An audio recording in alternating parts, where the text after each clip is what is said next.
A cowboy with a broken rib tried to saddle his horse, but every breath felt like knives tearing through his chest.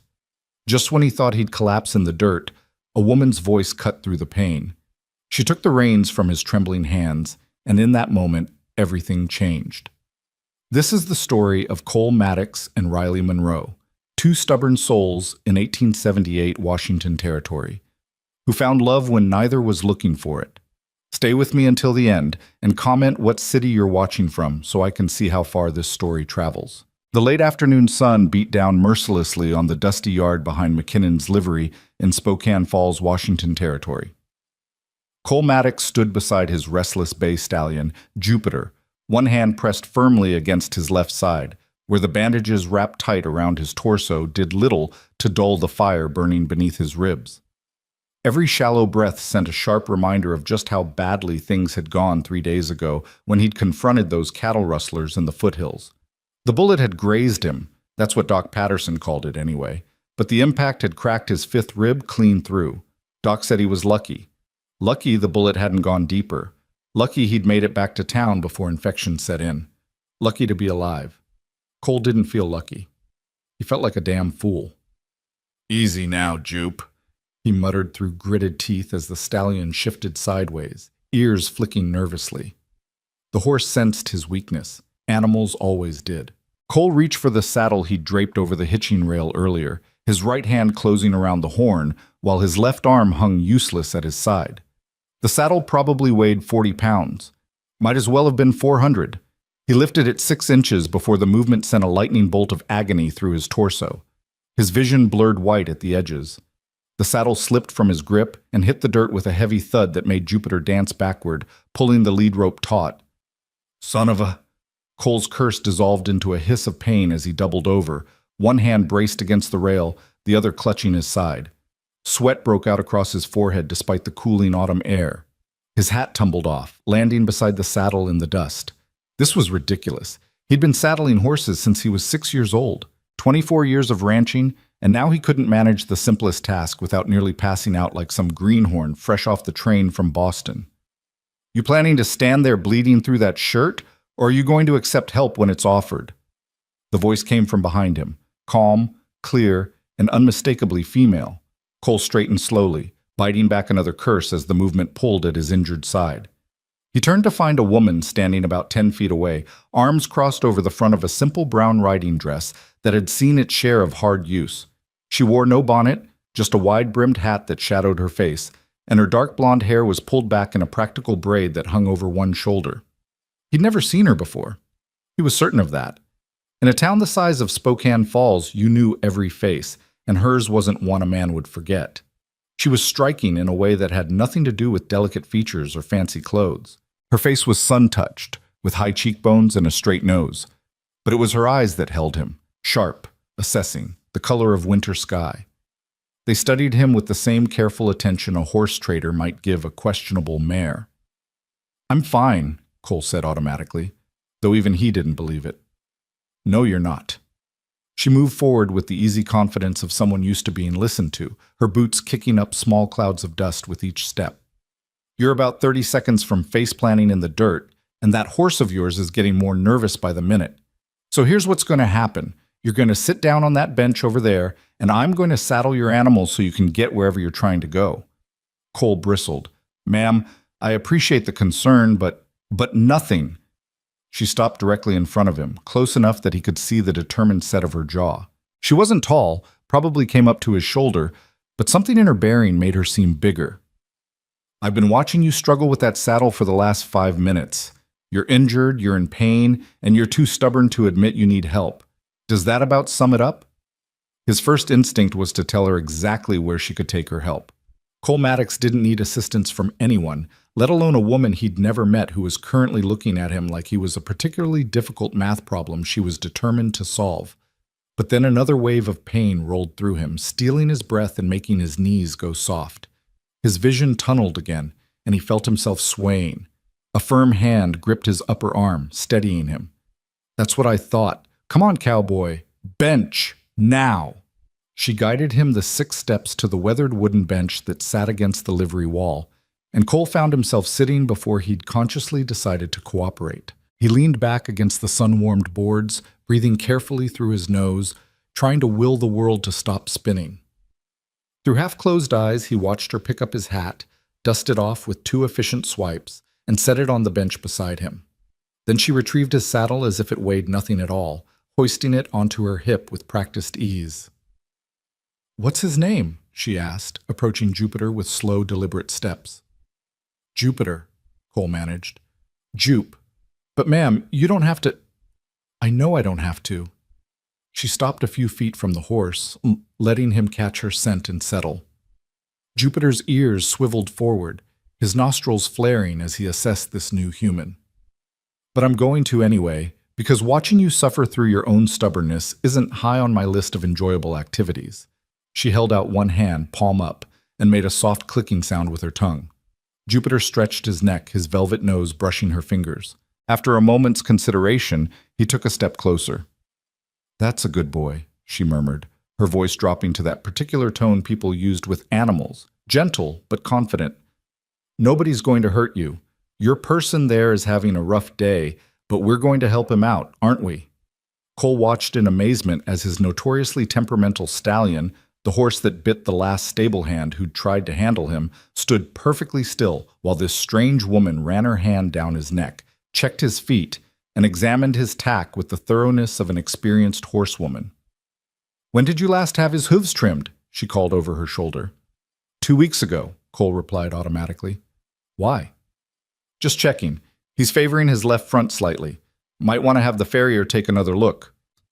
She lifted the saddle pad from the rail, gave it a shake to remove any debris, and laid it carefully across Jupiter's back, positioning it just behind the withers exactly where it should sit. Cole wanted to protest again, wanted to tell her he could manage his own damn horse. But the words died in his throat as he watched her work. There was something almost mesmerizing about her movements. Efficient, confident, with no wasted motion. She knew exactly what she was doing. The saddle came next, lifted and settled with a precision that spoke of years of practice. She adjusted the position slightly, making sure the pad wasn't bunched underneath, then moved to the near side to reach under Jupiter's belly for the cinch. "This is the part where most horses try to puff up," she said conversationally, drawing the cinch up in stages rather than yanking it tight all at once. "But you're too smart for that, aren't you, Jupe?" The stallion stood like a statue, occasionally turning his head to watch her with one dark eye, but making no move to dance away or bite. "Who are you?" Cole asked, because he couldn't help himself. This woman had appeared out of nowhere, taken over his task with barely a by your leave, and was currently doing a better job of handling his horse than most cowboys he'd worked with. She glanced at him, and he caught what might have been the hint of a smile tugging at the corner of her mouth. "Riley Monroe. I bought the supply store last month, Clark's place, down on Main Street, though I suppose it's Monroe's place now." The name rang a bell. He'd heard talk at the saloon about some newcomer who'd bought out old Henry Clark when he decided to retire to California to live with his daughter. There'd been some grumbling from the men about a woman running a business, but most folks seemed willing to give her a chance as long as the store stayed well stocked. "You're the new storekeeper," Cole said. Among other things, Riley finished with the cinch and moved to check the breast collar and back cinch, her hands moving with practiced efficiency. "I'm also passably good with horses, moderately skilled at basic veterinary work, and apparently constitutionally incapable of walking past someone who needs help." "I didn't ask for help." "No, you didn't. Men like you never do." She came around Jupiter's head to check the bridle, though the horse was only wearing a simple halter with lead rope attached. "Planning to ride out with just a halter?" "Bridle's in my saddlebag. Figured I'd switch it once I was mounted." Riley raised an eyebrow. "With a cracked rib and one functioning arm? That's optimistic." Before he could respond, she'd retrieved the bridle from his saddlebag and was efficiently switching out the tack. Jupiter accepted the bit without fuss, standing perfectly still as she buckled the throat latch and adjusted the noseband. "There." She stepped back, giving the horse one final assessment before turning to face Cole. "He's ready. Question is, are you?" Cole pushed himself to his feet, moving slowly to avoid any sudden jolts to his injured side. The few minutes of rest had helped. The worst of the pain had dulled from a scream to a persistent, angry throb. "I'll manage." I'm sure you will. Riley gathered Jupiter's reins and led him over to the bench, positioning the horse's left side directly in front of where Cole stood. But you're going to mount from this bench instead of the ground. Less strain on that rib. It galled him to admit she was right, but she was. Cole stepped up onto the bench, which brought him level with the stirrup. Taking a deep breath and instantly regretting it, he gripped the saddle horn with his right hand and managed to get his left foot in the stirrup. The actual mount was ugly, more of a desperate scramble than the smooth swing he usually managed, but he made it into the saddle without passing out or falling off. Small victories. From Jupiter's back, he looked down at Riley Monroe, who stood with one hand resting on the horse's shoulder, her face tilted up toward his. This close, he could see the faint lines at the corners of her eyes, the small scar above her left eyebrow, the dusting of freckles across her nose that spoke of hours spent in the sun. "Thank you," he said, and meant it. "I'm Cole Maddox. I run a spread about 8 miles north of here." "I know who you are." At his surprised look, she shrugged. "Small town. People talk.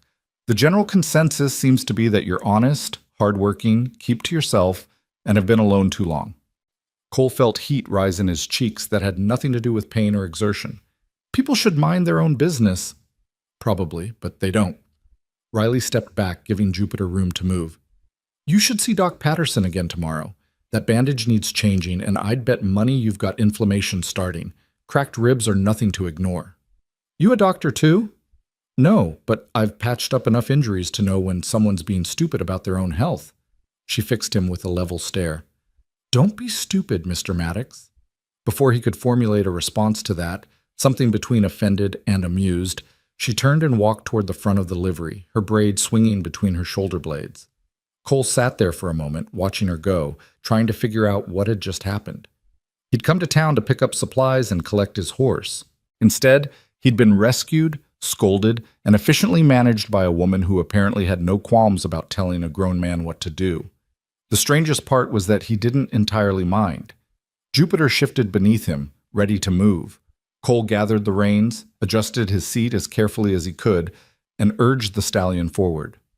As they passed the front of the livery and turned onto Main Street, he caught sight of Riley Monroe entering a building 3 doors down, the old Clark's Supply Store, now bearing a freshly painted sign that read, "Monroe's Goods and Provisions." Through the window, he saw her greet a customer, her face transforming with a smile that was nothing like the determined expression she'd worn in the livery yard. She looked younger when she smiled. Warmer. Cole shook his head and turned Jupiter north toward home. He had work to do, cattle to check, fence line to inspect, a dozen other tasks that wouldn't wait for a man with a cracked rib to heal properly. But as he rode through the outskirts of Spokane Falls, where the buildings gave way to open grassland and the road became a dirt track leading into the hills, he found his thoughts drifting back to sharp blue eyes and capable hands, to a woman who'd appeared exactly when he'd needed help and hadn't taken no for an answer. He'd thank her properly next time he was in town. Maybe pick up some supplies from her store, even though he'd just stocked up last week. It was the polite thing to do. That's what he told himself, anyway. The ride home took 2 hours that felt like 6. Every step Jupiter took sent jarring impacts through Cole's body, and by the time his ranch house came into view, a modest 2-room cabin with a barn, corral, and several outbuildings scattered across a cleared section of land, he was gritting his teeth so hard his jaw ached. He managed to unsaddle Jupiter without dropping anything or passing out, though it was a near thing. The stallion was settled in his stall with fresh hay and water before Cole finally allowed himself to stumble into the house. The cabin was dark and quiet, the way it always was. Just him and the sound of settling wood, the creak of the door, the whisper of wind through the chinks in the walls he kept meaning to fill. He'd built this place 6 years ago, after he'd saved enough money to buy the land and start his own herd. It was supposed to be temporary, something to get him started until he could build a real house. Somehow, 6 years had passed, and he was still in this same cabin, still alone, still telling himself that next year would be different. Cole lit a lamp with shaking hands, the match taking 3 tries to strike. The weak light pushed back the shadows, but made the emptiness more pronounced. He should eat something. Doc Patterson had been clear about that. Injured bodies needed fuel to heal. Instead, he collapsed onto his bed without even removing his boots, one arm thrown across his eyes, and let the darkness take him. He dreamed of competent hands and winter sky eyes, of a voice that didn't coddle or condescend, of a woman who'd looked at his stubbornness and met it with her own. The next 3 days passed in a haze of pain and frustration. Cole did the bare minimum required to keep his animals alive, fed the horses, checked the cattle, made sure everyone had water, but anything more strenuous left him sweating and dizzy. He didn't go back to town, didn't see Doc Patterson, told himself he was fine, even as the ache in his side deepened and his energy drained away like water through a sieve. On the 4th day, he woke to find blood seeping through his bandages. That was enough to penetrate even his stubbornness. He saddled Jupiter with gritted teeth and dogged determination and pointed the stallion's nose toward Spokane Falls. The ride was a nightmare. Cole spent most of it hunched over Jupiter's neck, focusing on staying conscious and upright. The world contracted to the rhythm of hoofbeats, the leather of the reins in his hand, the too-fast pounding of his own heart. He made it to Main Street before the blackness at the edges of his vision finally won. The last thing he remembered was sliding sideways in the saddle, Jupiter's nervous whinny, and the hard impact of the ground rushing up to meet him. Then nothing. Pasunk. Consciousness returned in fragments. Soft fabric beneath his cheek, the smell of lavender and soap, a cool cloth pressed against his forehead, voices low and urgent floating somewhere above him. Complete fool, that's what he is. I told him to see Doc Patterson 3 days ago. Easy, Riley, he's coming around. Cole forced his eyes open. The world swam into focus slowly, wooden rafters overhead, morning sunlight streaming through a window, the concerned face of Doc Patterson leaning over him. There you are, the doctor said, relief evident in his voice. Gave us quite a scare, Mr. Maddox. You've been out for about 20 minutes. Cole tried to sit up and immediately regretted it. A hand, small but firm, pressed against his shoulder, keeping him down. Don't even think about it. Riley Monroe's voice came from his other side. You're not going anywhere until Doc says you're stable. He turned his head and found her sitting beside what he now recognized as a cot in a small back room. She'd pulled a chair close, and there was a basin of water on the floor beside her, a blood-stained cloth draped over its edge. What happened? His voice came out rough, his throat dry. You fell off your horse in the middle of Main Street, Riley said flatly. Scared the hell out of Jupiter and half the town. Fortunately, I was outside my store when it happened, so I managed to catch your horse before he bolted and got you inside. You carried me. Cole looked from her to the doctor, confused. I had help, Riley admitted. But yes, mostly me. You're not as heavy as you look. Doc Patterson cleared his throat. Mr. Maddox, your wound is infected. Not badly yet, but getting there. You reopened the injury site with your activities, and combined with inadequate rest and what I suspect is minimal food intake, your body simply couldn't cope anymore. I've been fine. You've been an idiot, Riley interrupted. And before you get defensive, those are Doc's words, not mine, though I happen to agree with them. Despite everything, the pain, the embarrassment, the frustration at his own weakness, Cole felt his lips twitch. Tell me how you really feel. You want the truth? Fine. Riley leaned forward, her eyes blazing with an intensity that pinned him in place more effectively than her hand on his shoulder had. You're one of those men who thinks asking for help is some kind of moral failing, who'd rather suffer alone than admit he needs support, who believes his worth is measured by how much he can endure without complaint. She paused, and when she spoke again, her voice was quieter but no less fierce. And I understand that. I do. This territory breeds a certain kind of independence. It has to, because survival often depends on it. But Cole Maddox, there's a difference between independence and self-destruction. What you've been doing this past week, that's the latter. Cole stared at her, speechless. No one had talked to him like that in years. Maybe ever. Most people in Spokane Falls treated him with a kind of distant respect, acknowledged his presence, conducted business when necessary, but never pushed, never challenged, never got close enough to see beneath the surface.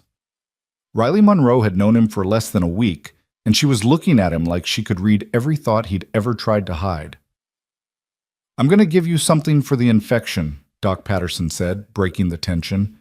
And you're going to stay here for at least 2 hours so I can monitor your condition. After that, you're not going home. You're staying at the boarding house in town for the next 3 days minimum. Mrs. Fletcher has been informed and has a room ready. I can't. You can, and you will, the doctor said firmly. Your animals will be fine for a few days. I've already sent word to young Thomas Miller. He'll ride out to your place this afternoon and handle the feeding and watering. Consider it doctor's orders. Cole wanted to argue, wanted to insist he was fine, that he could manage on his own, that he didn't need anyone's charity or concern. But Riley was still watching him with those sharp blue eyes, and he found he didn't have the strength to fight both her and Doc Patterson. Not right now. Maybe not ever. Fine, he said quietly. 3 days. Good. Doc Patterson stood, gathering his supplies. I'll be back to check on you in an hour. Riley, can you stay with him? I don't want him trying to leave before I get back. I'll make sure he behaves, Riley promised. The doctor left, and silence settled over the small room. Outside, Cole could hear the sounds of the town going about its business, horses clopping past, conversations floating through the window, the distant ring of the blacksmith's hammer. I'm sorry, he said finally. Riley raised an eyebrow. For what specifically? There's quite a list to choose from. Despite everything, Cole felt a smile tug at his mouth. For being stupid, for not listening, for scaring your customers when I fell off my horse in front of your store. Apology accepted.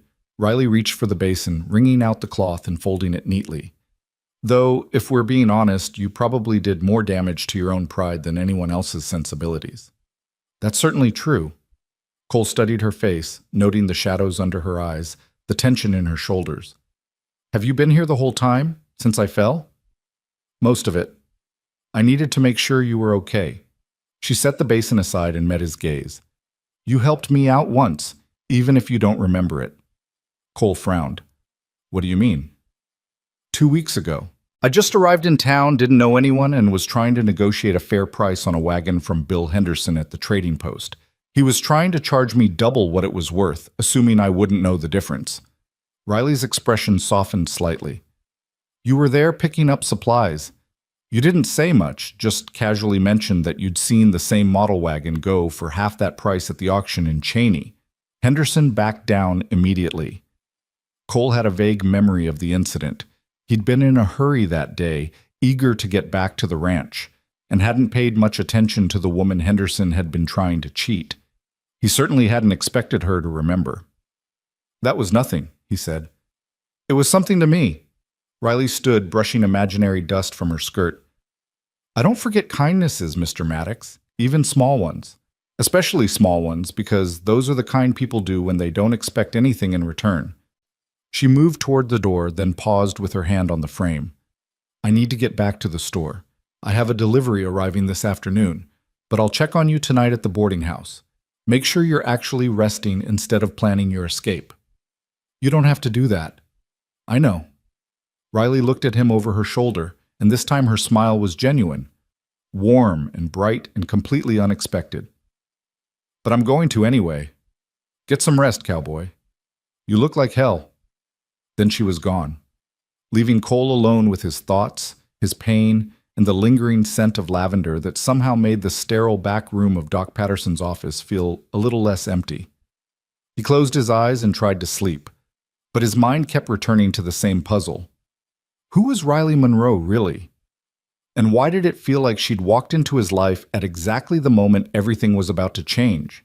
The boarding house room smelled of old wood and lye soap, with a faint undertone of the lavender sachets Mrs. Fletcher tucked into every pillowcase. Cole spent the first day mostly sleeping, waking only when the landlady knocked to bring him broth, or when Doc Patterson stopped by to check his bandages and mutter disapprovingly about stubborn ranchers who didn't know when to quit. Riley came that evening, as promised. She didn't knock, just opened the door and walked in like she had every right to be there, carrying a basket that smelled of fresh bread and something savory that made Cole's stomach clench with sudden hunger. You look better, she said, setting the basket on the small table by the window. Less like a corpse, anyway. Your bedside manner needs work, Cole replied, but there was no heat in it. He'd managed to sit up against the headboard without his vision swimming, which felt like a significant victory. I'm not a nurse. I'm a storekeeper who happens to be checking on a customer. Riley pulled out the contents of the basket. Bread still warm from the oven, a jar of beef stew, 2 apples, and a small crock of butter. Mrs. Fletcher mentioned you weren't eating much. Figured you might need incentive. You made this? Don't sound so surprised. I'm capable of more than just saddling horses. She found a bowl and spoon in the room's modest furnishings and ladled out a generous portion of stew. Eat, and don't argue. Cole ate. The stew was good, better than good actually, rich and thick, with tender chunks of beef and vegetables that had been cooked long enough to become soft without turning to mush. He tried to eat slowly, but hunger won out and he found himself scraping the bottom of the bowl embarrassingly fast. Riley watched him with what might have been satisfaction. There's more if you want it. I shouldn't, but you will. She refilled his bowl without waiting for permission. You've lost weight you couldn't afford to lose. Don't think I didn't notice when I helped carry you inside. They fell into a surprisingly comfortable silence as Cole ate his second helping. Riley settled into the room's only chair, her hands busy with some kind of needlework she'd pulled from her pocket. Mending, he realized, a torn shirt cuff that she worked on with the same efficient precision she'd shown with everything else. Can I ask you something? Cole said finally, setting aside the empty bowl. You can ask. Whether I answer depends on the question. Why Spokane Falls? It's not exactly the easiest place to make a living, especially for someone running a business alone. Riley was quiet for a moment, her needle continuing its steady rhythm. I needed a fresh start. Somewhere far enough from my past that it couldn't follow me, but not so remote that I'd be completely isolated. She glanced up, meeting his eyes. Plus, Henry Clark's store was well established and reasonably priced. The opportunity made sense. Where are you from originally? Oregon, small town outside Portland. Her expression closed slightly, making it clear that particular line of inquiry was finished. What about you? Were you born in Washington Territory? Cole shook his head. Montana, originally. Came west after... He stopped, surprised at how close he'd come to telling her things he never talked about. After circumstances changed, figured I'd try my luck at ranching. And how's that working out for you?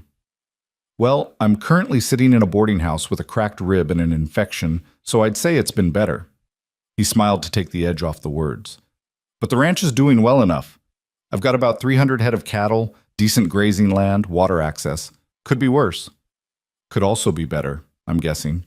Riley tied off her thread and examined her work with a critical eye. From what I hear, you run that place entirely by yourself. That's a lot for one man to manage. I've thought about hiring help, Cole admitted. But good ranch hands are hard to find, and the ones worth hiring usually want more pay than I can afford to offer right now. So you work yourself half to death trying to do everything alone.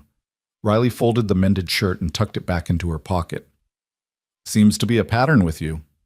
Before Cole could respond to that uncomfortably accurate observation, someone knocked on the door. Riley stood to answer it, revealing Mrs. Fletcher with an armload of fresh linens and a concerned expression. Just checking to make sure everything's all right, the landlady said, her eyes darting between Riley and Cole with obvious curiosity. Do you need anything, Mr. Maddox? More water? Extra blankets? I'm fine, Mrs. Fletcher, thank you. Miss Monroe, will you be staying much longer? Not that there's anything improper about it, of course, given Mr. Maddox's condition, but people do talk. I was just leaving, Riley said smoothly, gathering her basket. She turned back to Cole. I'll check on you tomorrow.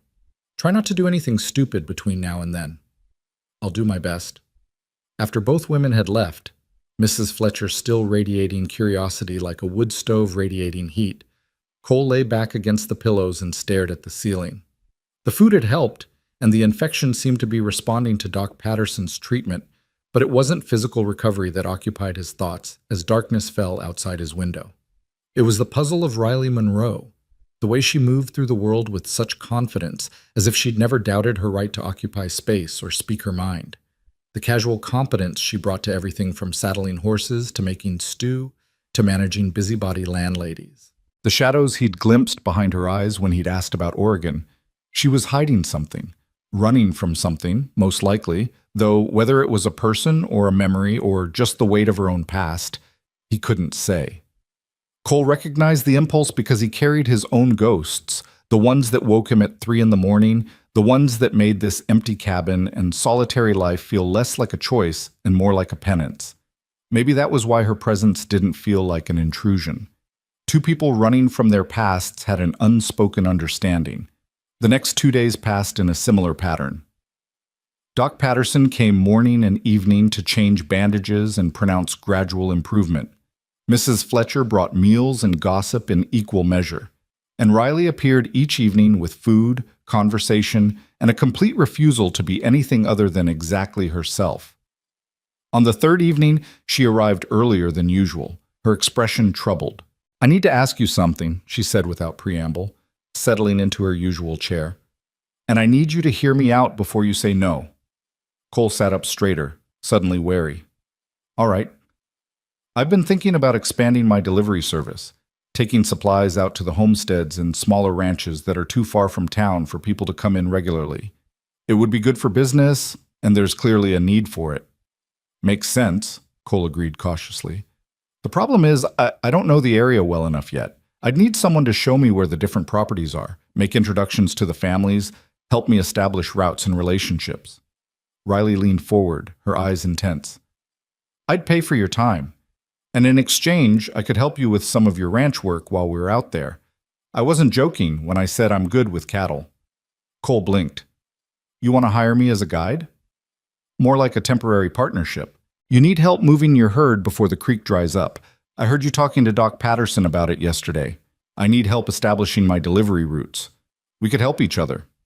It was a practical proposal, almost too practical, which made Cole suspicious of his own eager response to it. "When would we start?" "As soon as Doc Patterson clears you for riding, probably another few days." Riley watched him carefully. "I know it's not what you're used to, working with a woman, accepting help when you'd rather handle everything yourself. If you'd rather not, I'll understand." Cole thought about his ranch, about the fence line that needed mending, and the cattle that needed moving to higher pasture before summer heat baked the lower creek beds dry. He thought about doing all of that alone, with ribs that still pulled and protested with every deep breath.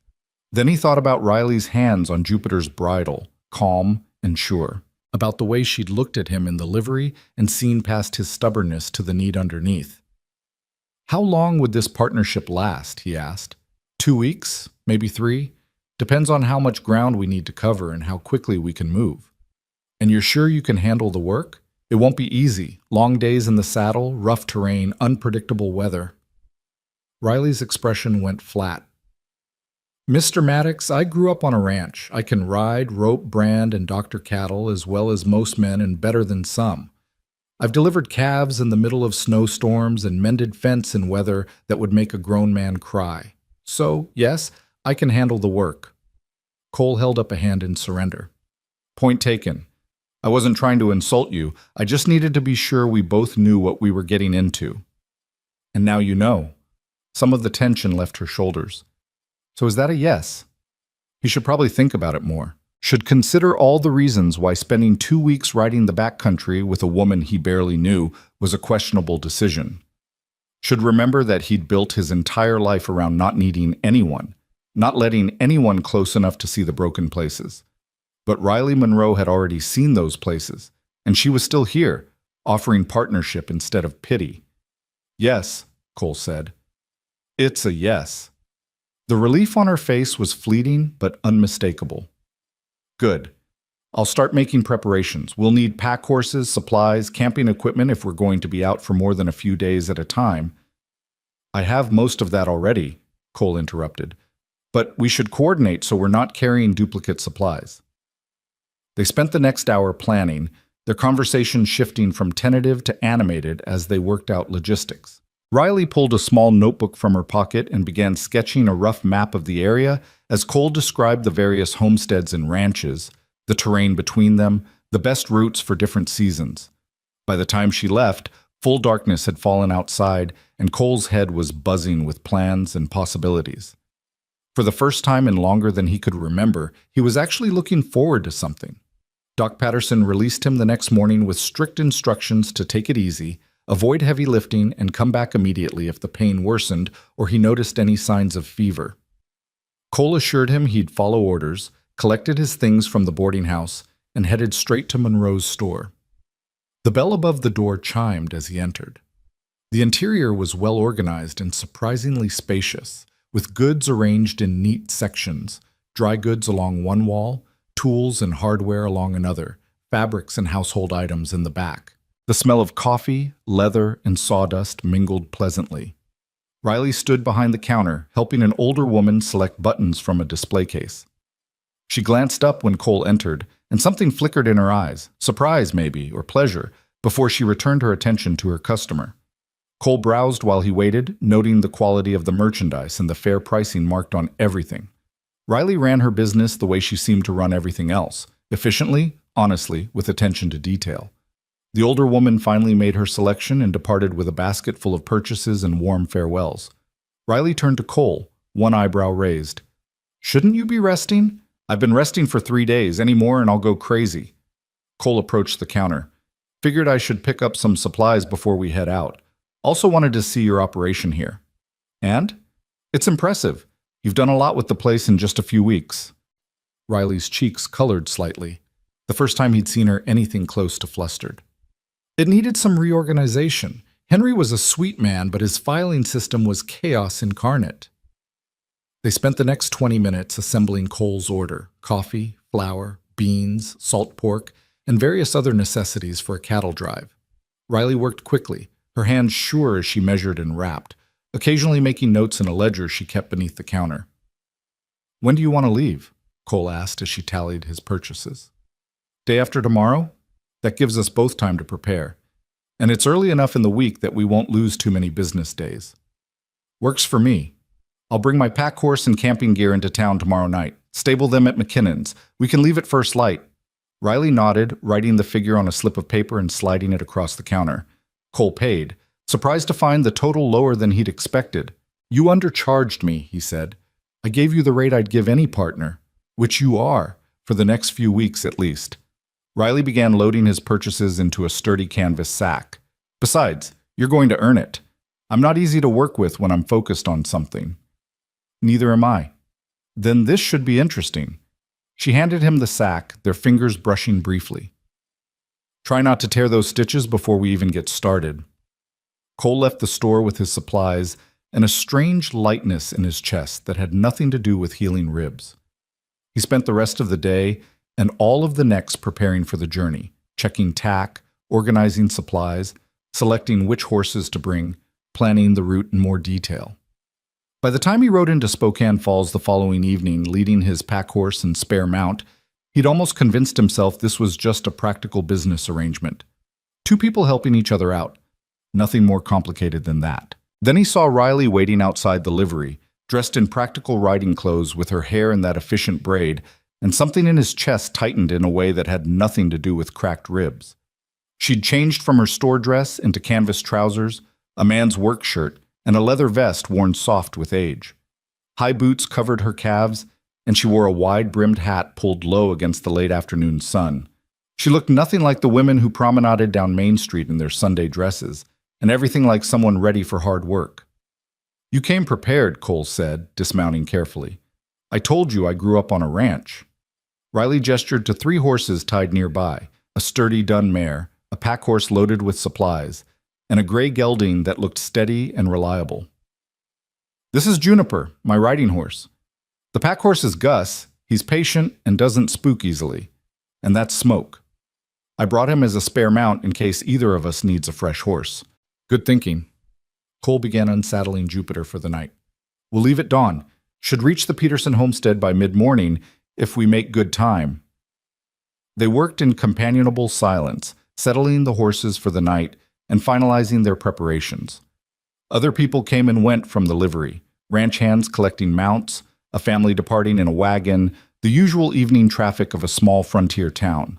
Cole noticed the looks they attracted, the whispered conversations that stopped when he or Riley drew near. Let them talk. People always did, and it rarely amounted to anything. But as they finished their work and Riley bid him good night, heading back to the small apartment above her store, Cole couldn't help wondering what stories would be circulating by morning. The rancher and the storekeeper, heading out alone into the backcountry for weeks. It was the sort of thing that generated gossip in any small town, let alone one as starved for entertainment as Spokane Falls.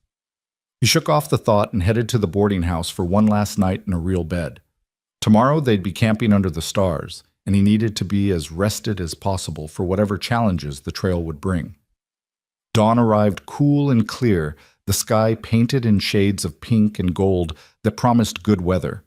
Cole met Riley at the livery as planned, and together they loaded the pack horses, checked cinches, and made final adjustments to their gear. "Ready?"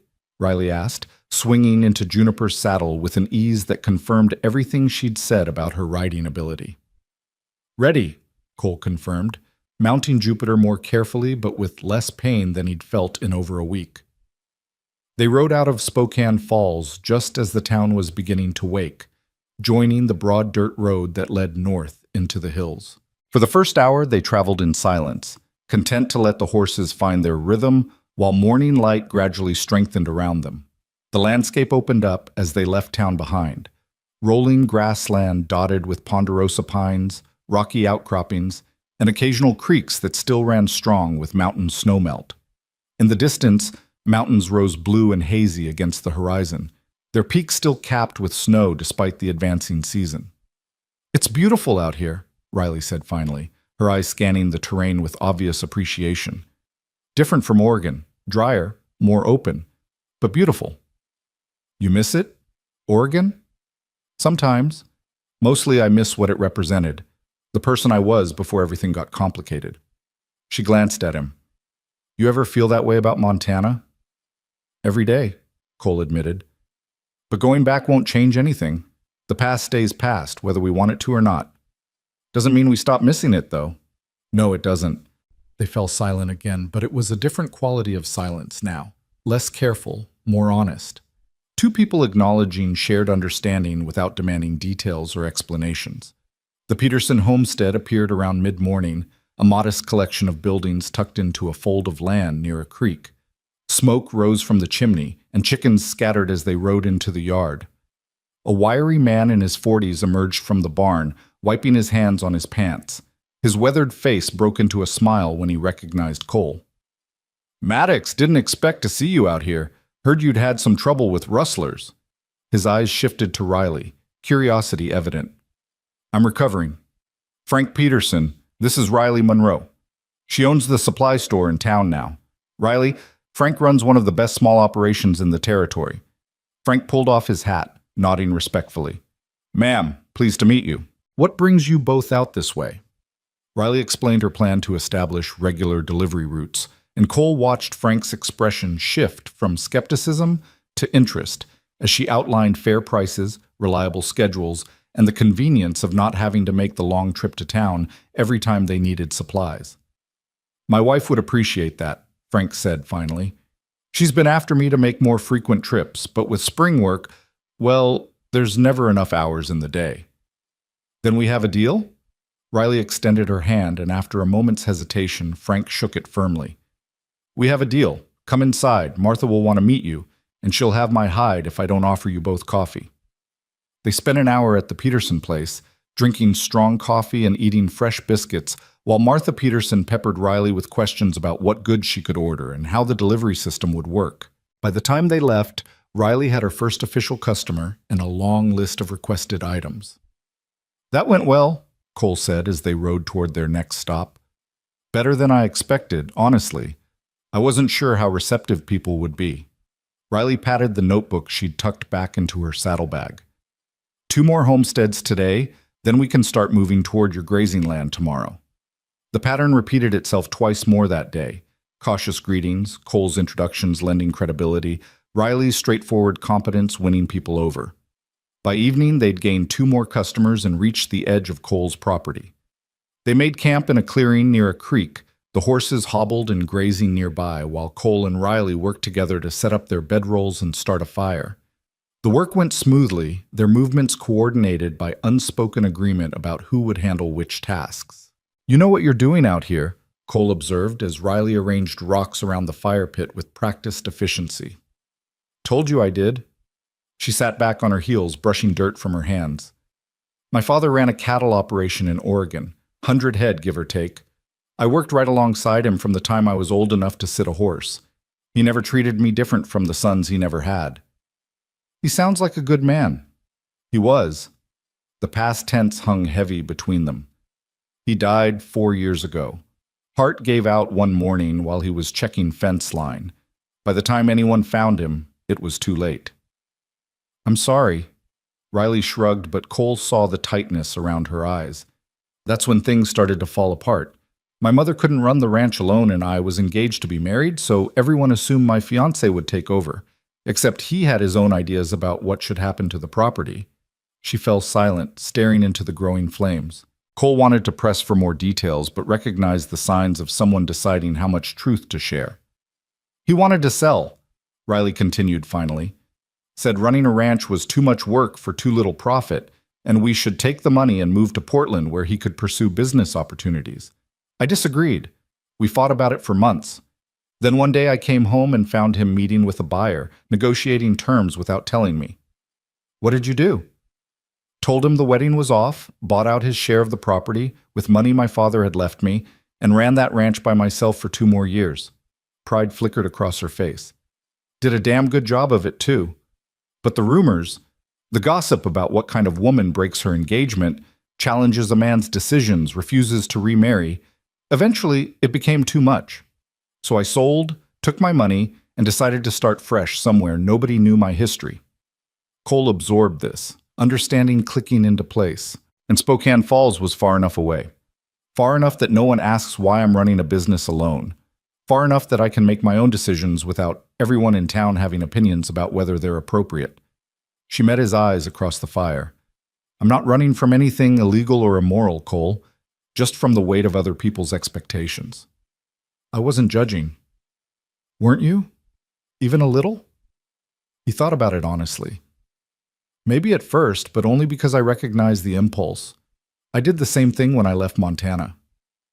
What were you running from? Fair question, given what she'd just shared. Cole poked at the fire with a stick, watching sparks spiral up into the darkening sky. Her name was Sarah. We were engaged, planning to marry that spring. She was everything I thought I wanted, beautiful, smart, from a good family. My parents approved, her parents approved, everyone was pleased with the match. What happened? I found out she'd been lying. About everything, really, but specifically about why she wanted to marry me. Turned out her family's ranch was failing, bad investments, drought, debt they couldn't repay. They'd arranged the whole thing, figured if she married me, they could merge our properties and my father's resources would save them from bankruptcy. Riley winced. She told you this? Not intentionally. I overheard her talking to her father about how to manage me after the wedding, make sure I agreed to support their ranch, keep me from looking too closely at their finances. The old bitterness rose in his throat. The worst part was realizing how well she'd played the role. Every smile, every touch, every word of affection, all calculated, all fake. So you left. So I left. Ended the engagement, told my parents I needed to make my own way, and came west with enough money to buy land and start over. He tossed the stick into the fire. Been on my own ever since. Figured it was safer that way. They sat in silence while the fire crackled and night sounds emerged. Crickets, an owl calling from somewhere in the pines, the soft sounds of horses shifting in their hobbles. We're a pair, aren't we? Riley said finally, a wry smile tugging at her lips. 2 people so determined not to be hurt again that we've built walls high enough to keep everyone out. Is that what we're doing? Isn't it? She drew her knees up, wrapping her arms around them. You live alone on your ranch. Keep to yourself in town. Don't let anyone close enough to matter. I bought a business that keeps me busy enough that I don't have time for personal connections. We're both hiding, just in different ways. Cole couldn't argue with that assessment. Maybe, or maybe we're just being careful. There's a difference between careful and lonely, Cole. And which are we? Riley looked at him across the fire, her eyes reflecting the flames. I think we're both. And I think that's why this partnership works. We understand each other's walls because we built the same ones.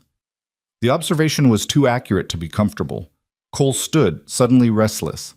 I should check the horses before we turn in. He walked the perimeter of their camp, inspecting the hobbles and making sure nothing had spooked the animals. Jupiter nickered softly when Cole approached, and he spent a moment running his hand down the stallion's neck, finding comfort in the familiar solid warmth. When he returned to the fire, Riley had rolled out both bedrolls on opposite sides of the clearing, a respectful distance apart. She'd also set out their supplies for breakfast and checked that the fire was safely contained. "I'll take first watch," Cole offered. "There's no need. We're on your property, and I haven't heard anything concerning." "Force of habit. I always take first watch when I'm out on the range." Riley studied him for a moment, then nodded. "All right. Wake me in 4 hours and I'll take the second shift. We're partners, remember? That means sharing the work." She settled into her bedroll with the easy efficiency of someone accustomed to sleeping rough, and within minutes her breathing had evened into the steady rhythm of sleep. Cole sat by the fire, feeding it occasionally to keep the flames alive, and tried not to think about the conversation they'd just had. Tried not to acknowledge how much he'd revealed or how natural it had felt to share truths he normally kept locked away. The truth was, Riley Monroe had gotten under his skin in less than a week, had seen through his defenses with unsettling ease, and made him want things he'd sworn off years ago: companionship, partnership, the possibility of building something with someone instead of alone. It was terrifying. It was also, he was beginning to realize, inevitable. Above him, stars wheeled in their ancient patterns, and somewhere in the distance, a coyote called. Cole fed the fire and kept watch, protecting their small circle of light against the vast darkness of the frontier, and wondered if maybe, just maybe, being alone wasn't the same thing as being safe. 4 hours later, Cole woke Riley as promised. She emerged from her bedroll alert and ready, refusing his offer to let her sleep longer.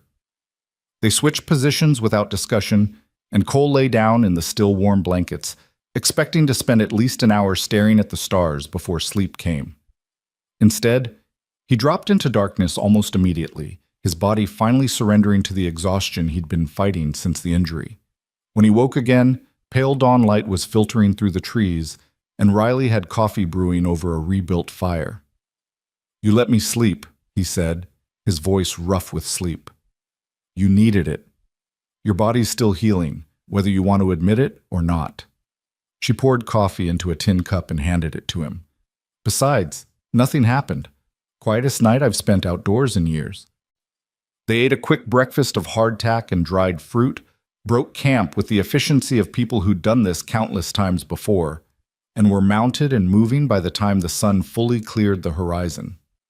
The next 3 days fell into a rhythm that felt both new and somehow familiar. They'd rise at dawn, ride until mid-morning, visiting homesteads where Riley would conduct business while Cole checked on neighboring ranchers and caught up on local news. Afternoons were spent moving toward the higher pastures where Cole's main herd grazed, and evenings found them making camp, sharing meals and conversation that grew easier with each passing day. Riley proved every bit as capable as she'd claimed. She sat a horse like she'd been born in the saddle, read terrain with an experienced eye, and handled cattle with calm confidence. When they encountered a fence that needed mending or a water source that had become fouled, she worked alongside Cole without complaint, her hands as sure with pliers and wire as they were with account books and inventory. What surprised Cole most was how natural it felt to have her there. After 6 years of deliberate solitude, he'd expected her presence to chafe, to feel like an intrusion on the carefully ordered life he'd built. Instead, sharing the work seemed to lighten it. Tasks that usually took him a full day were completed in hours. Problems that would have required creative solutions when working alone became simple when tackled by two people. And the conversations. God, the conversations. They talked about everything and nothing. Childhood memories, funny stories about difficult customers or stubborn livestock, observations about the land and weather. Riley had opinions about everything from cattle breeding to territorial politics, and she wasn't shy about sharing them. She challenged his assumptions, asked questions that made him think, and listened with genuine interest when he explained the intricacies of managing a ranch. On the 4th day, they reached Cole's main herd grazing in a valley where spring grass still grew thick and green. 300 head of cattle spread across the landscape, most of them looking healthy and well-fed. "They look good," Riley said, surveying the herd with an experienced eye. "You've done well with them." "For now, but look at the creek." Cole pointed to the water source that ran along the eastern edge of the valley. "It's already lower than it should be for this time of year. Another month of hot weather and it'll be barely a trickle. I need to move them to the north pasture where there's better water access. How far? 8 miles, give or take. Rough terrain in places, a few creek crossings, one narrow pass that makes me nervous every time I push cattle through it. You. He studied the herd, mentally calculating logistics. Would normally take me 3 days by myself. With two of us, we might manage it in 2. When do you want to start? Tomorrow morning. We'll need today to scout the route, make sure there aren't any new obstacles since I last drove cattle through. Cole turned Jupiter north. Come on, I'll show you what we're dealing with. They spent the afternoon riding the route Cole planned to take, and Riley's respect for the challenge grew with each mile. The first few miles were straightforward enough, open grassland with gentle slopes. But then the terrain became more difficult, with rocky outcroppings that forced them to navigate carefully and thick stands of pine that would require herding the cattle through in controlled groups. The worst section was a narrow canyon where the trail squeezed between rock walls, barely wide enough for 3 cows to walk abreast. Water ran along the bottom, a smaller tributary of the main creek, and the ground was treacherous with mud and loose stones. This is going to be the challenge, Cole said, dismounting to examine the trail more closely. Cattle hate confined spaces. They'll want to bunch up, push against each other, maybe even try to turn back. We'll need to keep them calm and moving forward without spooking them. Riley studied the canyon with a frown. What if we split them into smaller groups, push through maybe 50 head at a time instead of trying to move the whole herd? That's what I usually do, but it takes forever. 300 head in groups of 50 means 6 trips through this canyon. Not if we overlap. I could take the first group through while you're gathering the second. By the time you bring them to the canyon entrance, I'll have secured the first group and can come back to help push the second through. Riley walked the length of the canyon, her eyes constantly moving as she assessed angles and potential problems. We'd need to set up a temporary holding area on the far side to keep each group from wandering before we get them all through. Cole thought through her suggestion, testing it for flaws. That could work. Would cut our time significantly. It'll also be exhausting. We'll basically be running back and forth all day. Better than spending 3 days doing it alone. He remounted Jupiter, already feeling more optimistic about the task ahead. Let's keep moving. I want to see what the North Pasture looks like before we commit to this plan. The North Pasture exceeded Riley's expectations. A broad valley with multiple water sources fed by springs that ran year-round, protected on 3 sides by forested hills that would provide shade during the hottest months. The grass grew thick here, untouched since Cole had moved his herd out last fall. This is perfect, Riley said. Why don't you keep them here permanently? Winter. Those springs don't freeze completely, but the snow gets deep enough that the cattle can't forage effectively. The South Valley is lower elevation, less snow accumulation, more shelter from the worst storms. Cole gestured toward the surrounding landscape. Ranching up here is all about moving with the seasons. Summer in the high country, winter in the valleys. They made camp that evening near one of the springs, and Riley insisted on checking Cole's injury while there was still good light. He protested that he was fine, that Doc Patterson had pronounced him healed enough for regular activity, but she ignored his objections with the same stubborn determination she brought to everything else. Shirt off, she ordered, setting out the medical supplies she'd packed. Riley, don't Riley me. You've been working hard for 4 days straight, and I want to make sure you haven't torn anything loose. Now shirt off, or I'll remove it myself. Cole sighed and complied, carefully pulling his shirt over his head. The movement still pulled uncomfortably at his left side, but nothing like the stabbing pain of a week ago. Riley's hands were gentle as she unwrapped the bandage, her fingers cool against his overheated skin. She examined the wound site with a critical eye, testing the skin around the injury for signs of heat or swelling. It looks good, she said finally.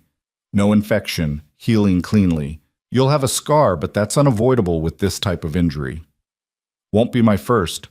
Cole gestured to a long white line across his right shoulder. Got that one breaking a horse when I was 19, and there's another on my leg from a barbed wire accident that I won't show you because it would require removing more clothing than is appropriate.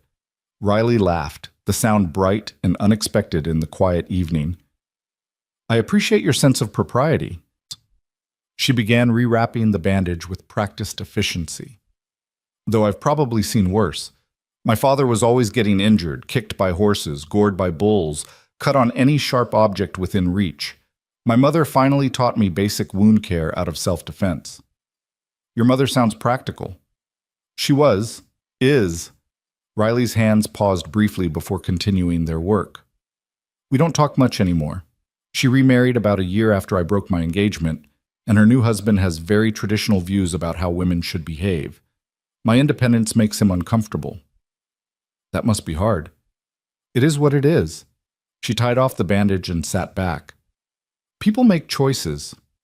Sometimes those choices mean losing people we care about, but the alternative, compromising who we are to make others comfortable, that's worse. Cole pulled his shirt back on, struck by the conviction in her voice. You really believe that? Don't you? You left your entire life behind in Montana rather than marry someone who'd lied to you. That's choosing yourself over others' expectations. I suppose it is. He'd never thought of it quite that way, though some might say it was just running away. Some people are idiots. Riley began packing the medical supplies away. There's nothing noble about staying in situations that diminish us. Sometimes the bravest thing we can do is leave. They sat in comfortable silence as darkness settled around them. The spring bubbled nearby, a constant liquid whisper that seemed to ease something tight in Cole's chest. Above them, stars began to appear, tentative at first and then increasingly bold as the last light faded from the sky. Storm's coming, Riley said suddenly, her eyes on the horizon where clouds were gathering.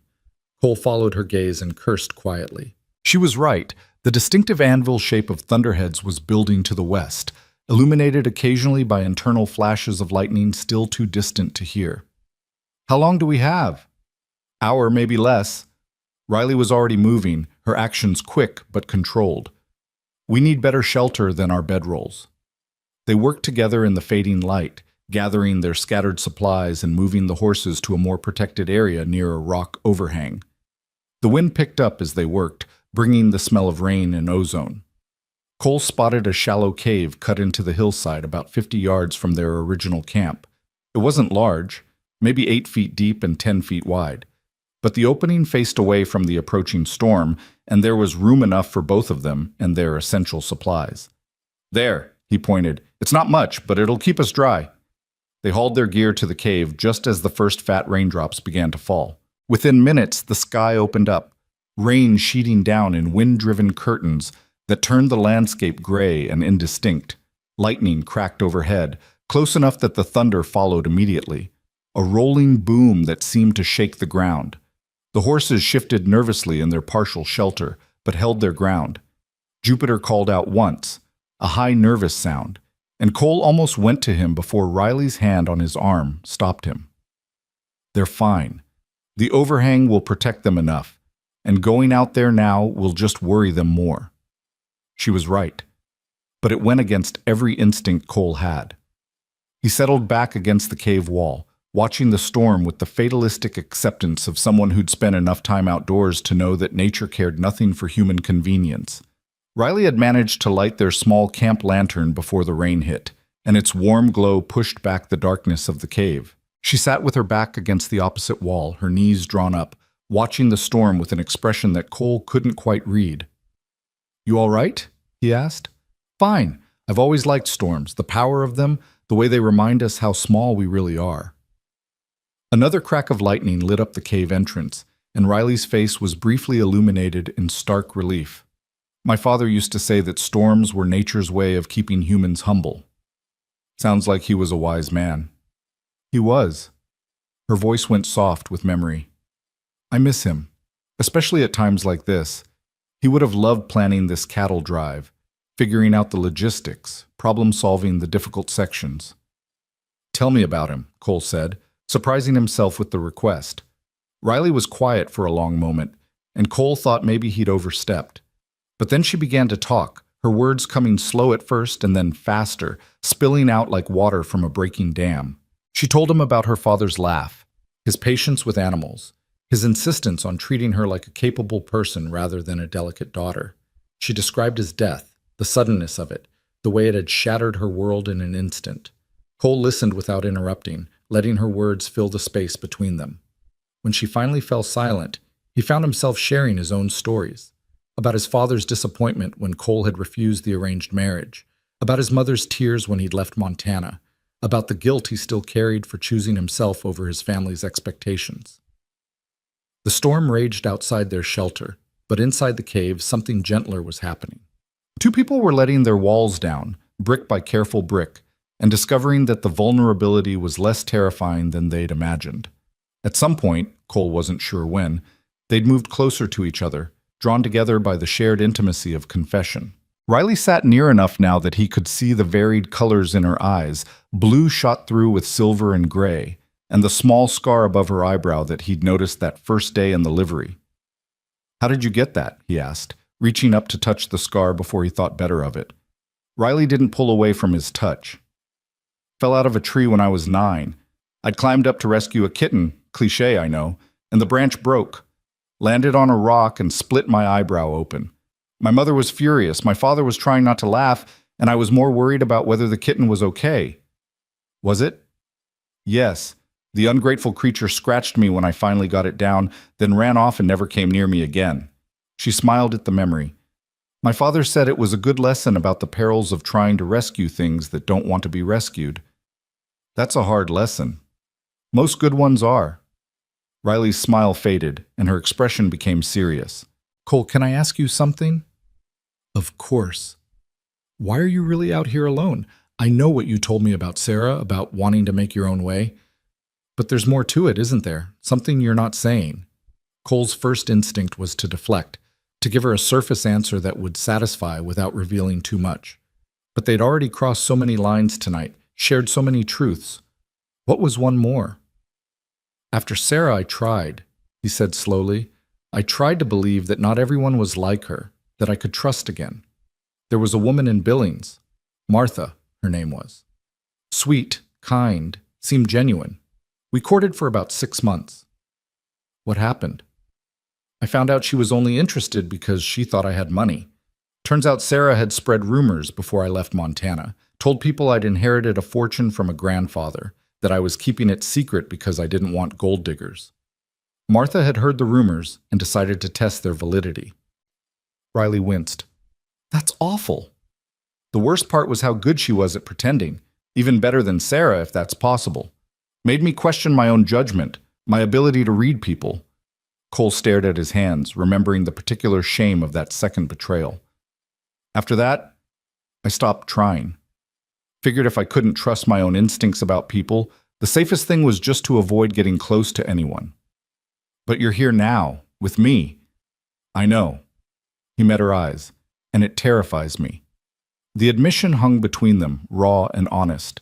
Outside, the storm seemed to be reaching its peak, thunder and lightning coming almost simultaneously, rain pounding against the earth with such force that it created a constant roar. Riley reached out and took his hand, her fingers threading through his. "It terrifies me too. The last time I let someone close, he tried to sell my life out from under me. The time before that, my mother chose a man who couldn't accept who I am. I've learned to be careful, to keep people at a distance where they can't hurt me." "Then why are you holding my hand?" "Because careful and lonely are two different things, remember? And because sometimes the risk is worth it." She squeezed his fingers gently. "I like you, Cole Maddox. I like your stubbornness and your strength and the way you try so hard to pretend you don't need anyone even though you clearly do. I like that you didn't dismiss me or patronize me or try to manage me. I like that you see me as a partner, not as a woman you need to protect or control." Cole's heart was hammering in his chest, and it had nothing to do with the storm. "Riley, you don't have to say anything. I just wanted you to know. Whatever happens after these 2 weeks end, I want you to know that meeting you has mattered." The lantern flickered, casting dancing shadows on the cave walls. Cole could hear his own breathing, too fast and shallow, and felt the warmth of Riley's hand in his. He should pull away. Should maintain the distance that had kept him safe for 6 years. Should remember all the reasons why letting someone close was dangerous. Instead, he lifted his free hand and cupped her face, his thumb tracing the line of that small scar above her eyebrow. Riley's breath caught, and her eyes went wide. "It matters to me too," Cole said quietly. "You matter to me, and that scares the hell out of me. But I'm tired of being scared. tired of being alone, tired of protecting myself from something that might never happen. Cole.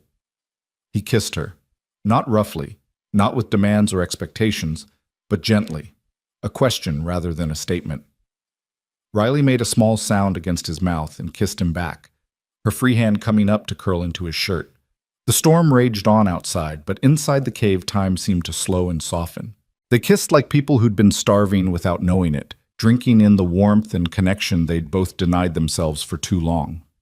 When they finally broke apart, both breathing hard, Cole rested his forehead against Riley's and tried to remember why he'd ever thought being alone was safer. "This complicates things," Riley said, her voice unsteady. "I know. We're business partners. We have a job to finish. I know that too. And we live 8 miles apart with completely different lives and responsibilities. Riley," Cole pulled back enough to look at her properly, "I know all of that, but I also know that I haven't felt this alive in 6 years, and I'm not ready to pretend this didn't happen just because it's complicated." She studied his face for a long moment, searching for something. Whatever she found must have satisfied her, because she smiled, a real smile that reached her eyes and made her look younger, lighter. "Good, because I'm not ready to pretend either." They sat together in the cave entrance, Riley leaning against Cole's shoulder while the storm slowly spent itself. They didn't talk much, didn't need to. The silence between them was comfortable now, full of understanding rather than uncertainty. Eventually the rain softened to a drizzle, and the thunder moved off to the east. The smell of wet earth and sage filled the air, sharp and clean. Cole's ribs ached from the awkward position, but he didn't move, didn't want to disturb this moment, this fragile peace they'd found in the middle of the storm. "We should try to sleep," Riley said finally, though she made no move to get up. "Tomorrow's going to be hard work." "Probably." Cole pressed a kiss to the top of her head, marveling at his own boldness. "But I'm not ready to let go yet." "Then don't." So they stayed that way, wrapped around each other in the mouth of the cave, while the storm rolled away and the night settled into calm. Eventually exhaustion claimed them both, and they dozed in shifts, waking periodically to feed the lantern or check on the horses before settling back into their shared warmth. When dawn finally came, gray and soft through lingering clouds, Cole woke to find Riley already up, stirring the fire she'd somehow managed to coax back to life. She looked over when she heard him move and smiled, a private smile just for him that made his chest feel too full. "Morning," she said. "Coffee's almost ready." "Morning." Cole stood carefully, working the kinks out of his back and shoulder. His ribs protested the movement, but less than they had in days. "How do the horses look?" "Fine. A little restless from the storm, but otherwise healthy." Riley poured coffee into 2 cups and brought one to him. "The canyon's going to be muddy today. Might be worth waiting until this afternoon to start the drive, give the ground some time to drain." But Cole nodded, accepting both the coffee and the shift, back to practical matters.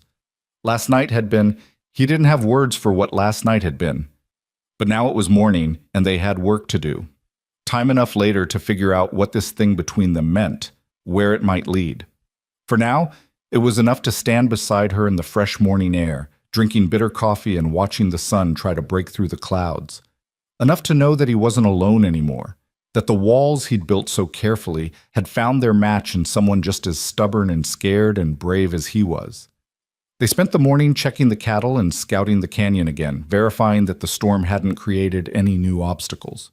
The mud was thick and treacherous, but by afternoon it had dried enough that Cole felt confident proceeding. "Remember the plan," he said, as they positioned themselves on opposite sides of the herd. "Small groups, steady pressure, don't let them bunch. If anything goes wrong, back off and we'll regroup." "Got it." Riley sat easy in Juniper's saddle, completely focused. "Let's move some cattle." The actual drive was every bit as challenging as Cole had anticipated. The cattle were skittish after the storm, reluctant to leave their familiar grazing area. It took nearly an hour to cut out the first group of 50 and start them moving in the right direction. But Riley was brilliant at it. She seemed to anticipate what the cattle would do before they did it, positioning Juniper to block escape routes or encourage forward movement with an almost uncanny precision. She used her voice, low, calm, constant, to keep the animals settled, and her rope when necessary to discourage the stubborn ones from breaking away. Cole found himself forgetting to focus on his own work, too caught up in watching her. This was what she'd been trying to tell him, that she was more than capable, that she didn't need protecting or managing. Here, in her element, she was magnificent. "Eyes on your own cattle, Maddox," Riley called, amusement clear in her voice. Cole jerked his attention back to his section of the herd, feeling heat rise in his cheeks. He heard Riley laugh, the sound carrying over the lowing of the cattle and the splash of hooves through mud. They pushed the first group through the canyon without incident, Riley staying with them on the far side while Cole rode back for the second group. The system worked exactly as she'd predicted. By overlapping their efforts, they cut the time significantly. By late afternoon, they'd moved half the herd, and both of them were exhausted, covered in mud and sweat, and thoroughly pleased with their progress. "We'll finish tomorrow," Cole said as they made camp that evening. "Another day like today, and we'll have them all in the north pasture." "Good." Riley winced as she dismounted, her movements stiff. "I forgot how hard this kind of work is. I'm going to feel this tomorrow." "You were amazing today. I've worked with experienced ranch hands who couldn't handle cattle that well." "Flattery will get you everywhere, Cowboy." But Riley's pleased smile told him the compliment had landed.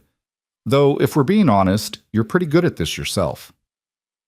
They settled into their evening routine, caring for the horses, preparing a simple meal, sitting by the fire while darkness gathered. But everything felt different now, charged with possibility, weighted with the knowledge of what had passed between them in the cave. Cole found himself hyper-aware of Riley's every movement, the way she pushed hair back from her face, the curve of her neck when she tilted her head to look at the stars, the graceful strength in her hands as she worked. "You're staring again," Riley said without looking at him.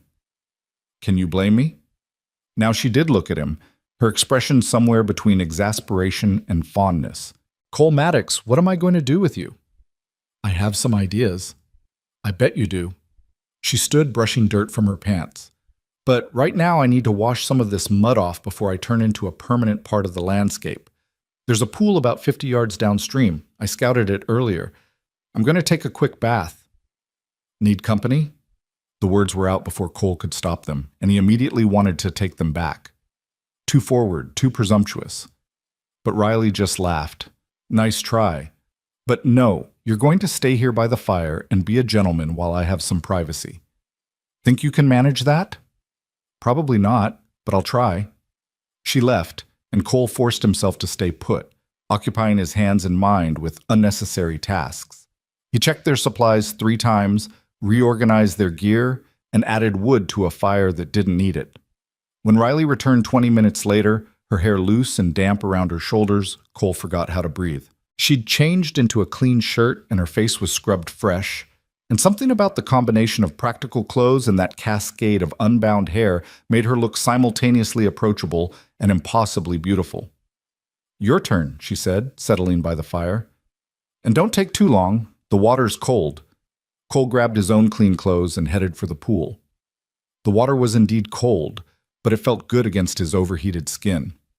He washed quickly, checking his injury and finding it holding up well despite the day's exertion. When he returned to camp, Riley had laid out both bedrolls, significantly closer together than they'd been the previous nights. She looked up at his approach, and there was a question in her eyes. "Is this okay?" she asked quietly. Cole answered by lying down beside her, pulling her close so that her head rested on his shoulder. "More than okay." They lay together under the vast western sky, wrapped in blankets and each other's warmth. Riley's fingers traced idle patterns on Cole's chest, and he played with her hair, marveling at the softness of it. "What happens when we get back to town?" Riley asked eventually. Cole had been avoiding that question, but he knew they'd have to face it eventually. "I don't know. What do you want to happen?" "I want to see where this goes, but we'll have to be discreet. Small towns talk, and I can't afford to have my reputation damaged when I'm trying to establish a business." "I understand." Cole did understand, even if the need for secrecy stung slightly. "So we'll be careful. Professional in public, whatever we are in private." "Whatever we are," Riley echoed. "That's the question, isn't it? What are we, Cole?" "I don't know yet, but I'd like to find out." He tightened his arm around her. "If you're willing to take the risk." I seem to be developing a habit of taking risks where you're concerned. Riley tilted her head up to look at him.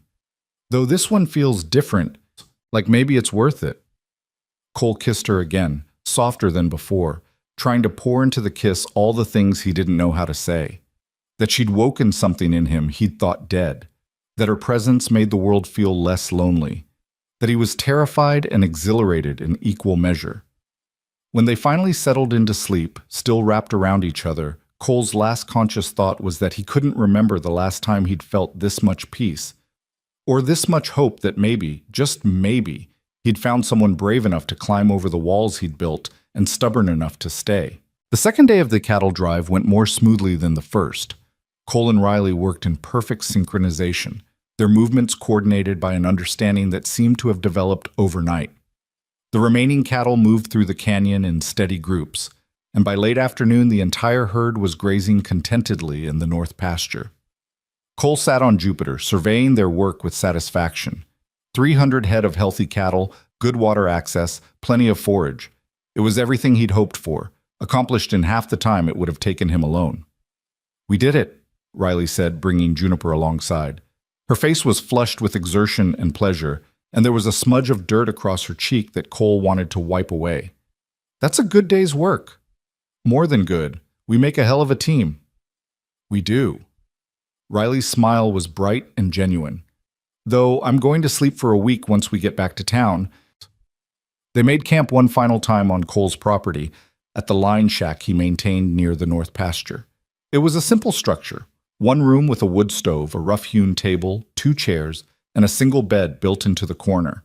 Nothing fancy, but after days of sleeping on the ground, it felt like luxury.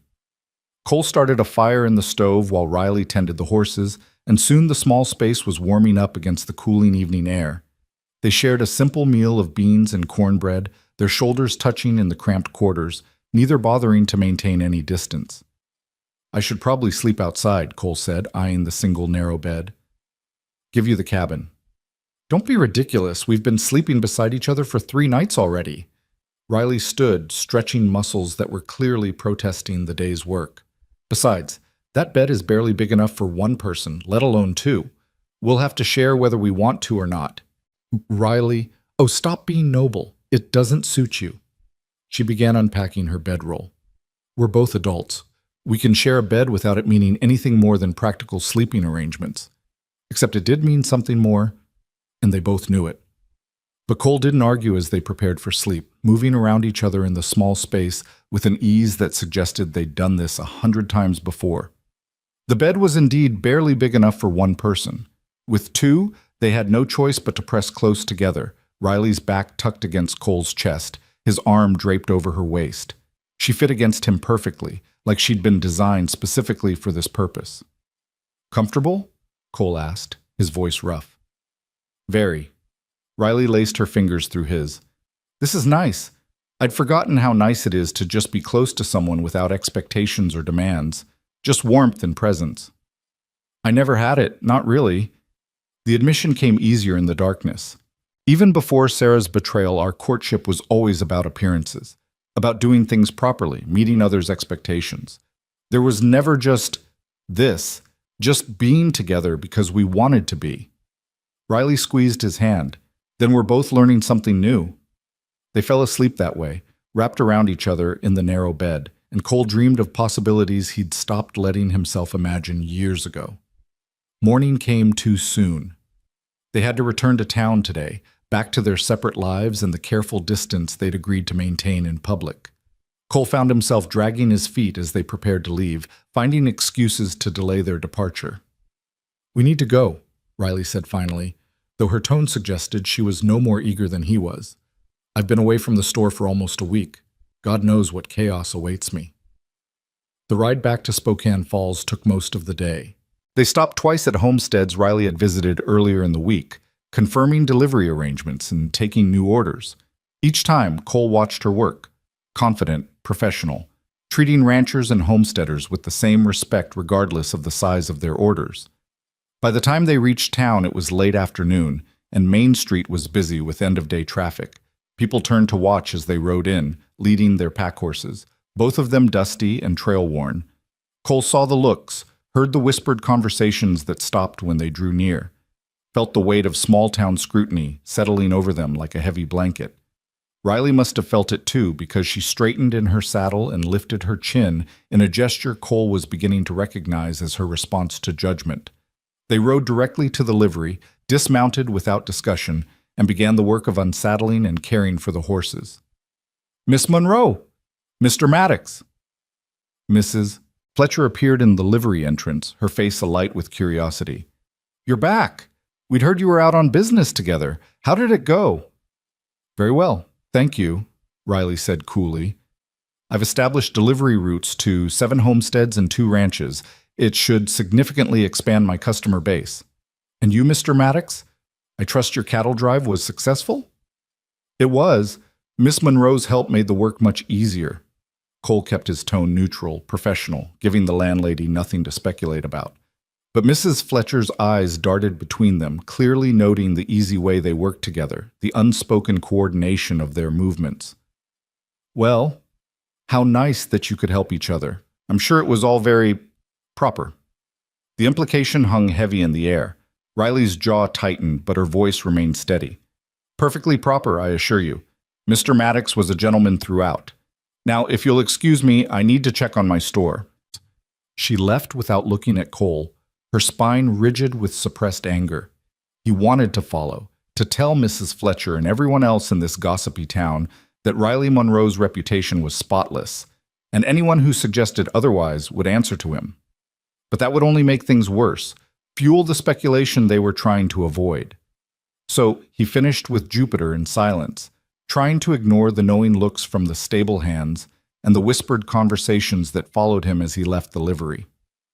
He headed straight for the boarding house, collected his few belongings from the room he'd rented, and prepared to ride home. The thought of his empty cabin, after a week of Riley's constant presence, made something in his chest ache. But what choice did he have? They'd agreed to be discreet. That meant separate lives in town, no matter how much it cost them. He was loading his saddlebags when someone knocked on the door. Cole opened it to find Riley standing in the hallway, her expression stormy. "Can I come in?" Cole stepped aside, checking the hallway before closing the door. "What's wrong? What's wrong? Did you hear the way Mrs. Fletcher was talking to us? Like we'd done something shameful, like spending a week working together somehow makes us less respectable." Riley paced the small room, her movements sharp with frustration. "I've been back in my store for all of 30 minutes, and I've already had 2 concerned customers asking whether I'm all right, whether you behaved appropriately, whether I need the minister to speak with me about proper conduct." "Riley!" "And the worst part is we haven't done anything wrong. We work together. That's all anyone needs to know. But because I'm a woman and you're a man and we spent time alone together, suddenly it's a scandal." She stopped pacing, facing him with eyes that blazed. "I'm so tired of this. Tired of having to justify my choices. Tired of being judged for having the audacity to run my own business and make my own decisions." Cole crossed to her, taking her shoulders gently. "I know, and I'm sorry. If I'd known it would cause you this much trouble." "Don't!" Riley cut him off. "Don't apologize for something that isn't your fault. This isn't about you. It's about a society that can't accept women operating outside very narrow boundaries." She took a shaky breath. "I knew it would be like this. I prepared myself for it. But knowing it's coming doesn't make it any easier when it happens." "What do you want to do?"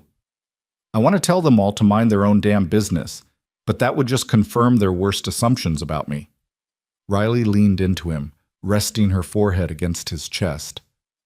"So instead, I'll smile and be polite and assure everyone that you were a perfect gentleman and nothing inappropriate occurred. And we'll pretend that what's growing between us doesn't exist."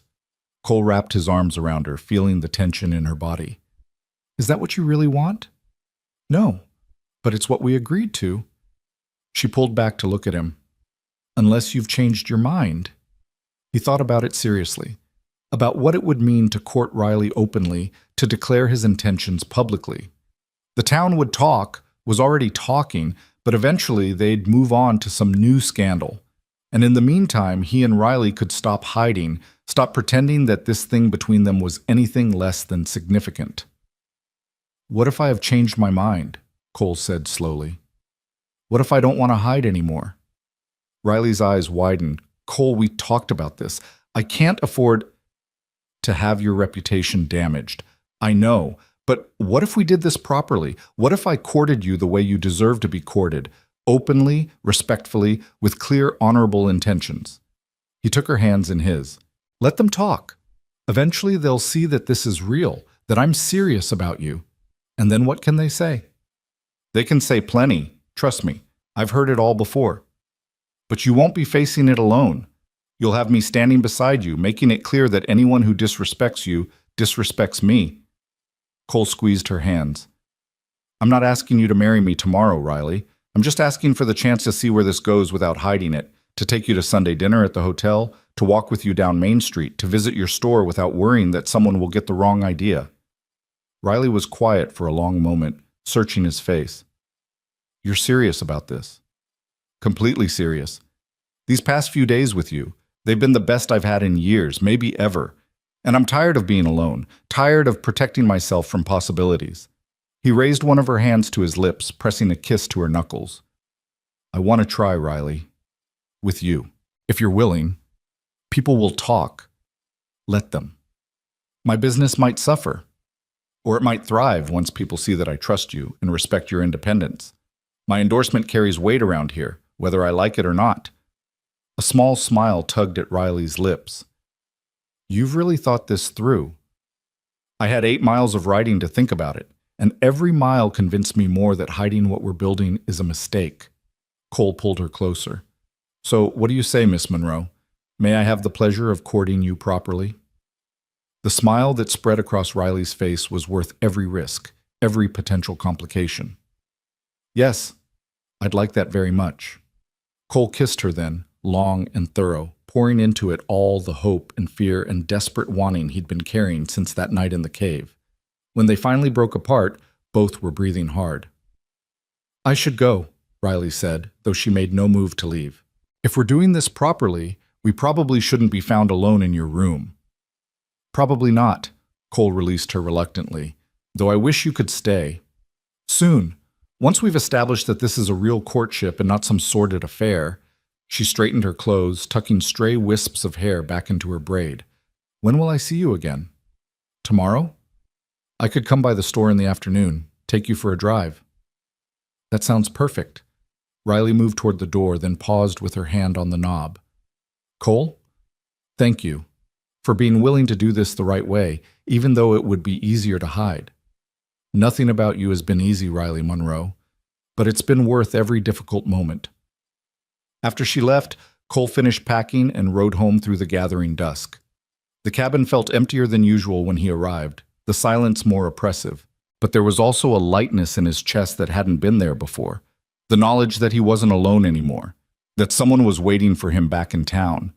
He spent the next morning catching up on ranch work he'd neglected during the cattle drive, but his mind kept wandering to Riley, to the way she looked in the early morning light, to the sound of her laugh, to the feeling of her hand in his. He rode into town that afternoon freshly washed and wearing his best shirt, feeling absurdly nervous for someone who'd already kissed the woman he was courting. But this was different. This was public, a declaration that they were more than business associates or friends. Monroe's Goods and Provisions was busy when he arrived, several customers browsing the shelves while Riley handled transactions behind the counter.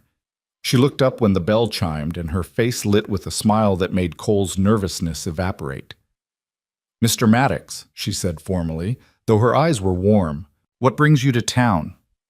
I was hoping you might have time for a drive this afternoon, Miss Monroe. The weather's fine, and I thought you might enjoy getting out of the store for a bit. Several customers turned to watch this exchange with obvious interest. Riley maintained her composure beautifully, her expression pleasant but professional. That sounds lovely. Let me just close up early today. She glanced at the wall clock. In about 30 minutes, will that work? Perfect. I'll wait outside. Cole retreated to the bench outside the store, acutely aware of the eyes watching him through the window. He nodded to passing townspeople, made small talk with old Bill Henderson when the trader stopped to chat, and tried to appear completely natural about courting the independent storekeeper who'd scandalized half the town by going on a business trip with him. True to her word, Riley emerged exactly 30 minutes later wearing a simple day dress in deep blue that brought out her eyes. She'd pinned up her hair in a more formal style, and there was color in her cheeks that might have been rouge or might have been nerves. "Ready?" Cole offered his arm. Riley took it with a smile. "Ready." They walked down Main Street to where Cole had left his wagon. He'd brought it instead of riding, figuring it would be more appropriate for courting, and he helped her up to the seat. Several people called greetings as they drove past, and Cole made a point of tipping his hat and responding cheerfully, showing the town that he had nothing to hide. He drove them out to a spot he knew overlooking the river, a peaceful clearing where cottonwoods provided shade and the sound of rushing water provided privacy. They sat on a blanket Cole had brought, eating the picnic lunch Riley had packed, and talked about everything and nothing.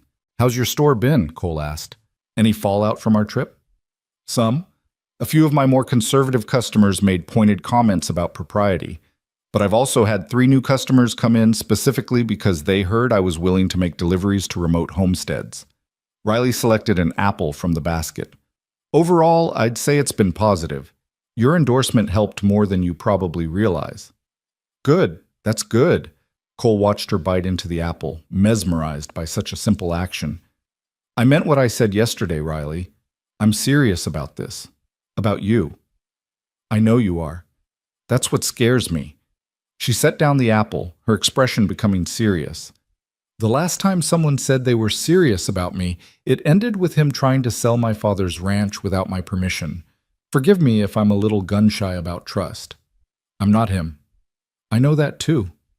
Logically, I know it. But there's a difference between knowing something and believing it deep down where it counts." Riley twisted her hands in her lap. "I want to believe you, Cole.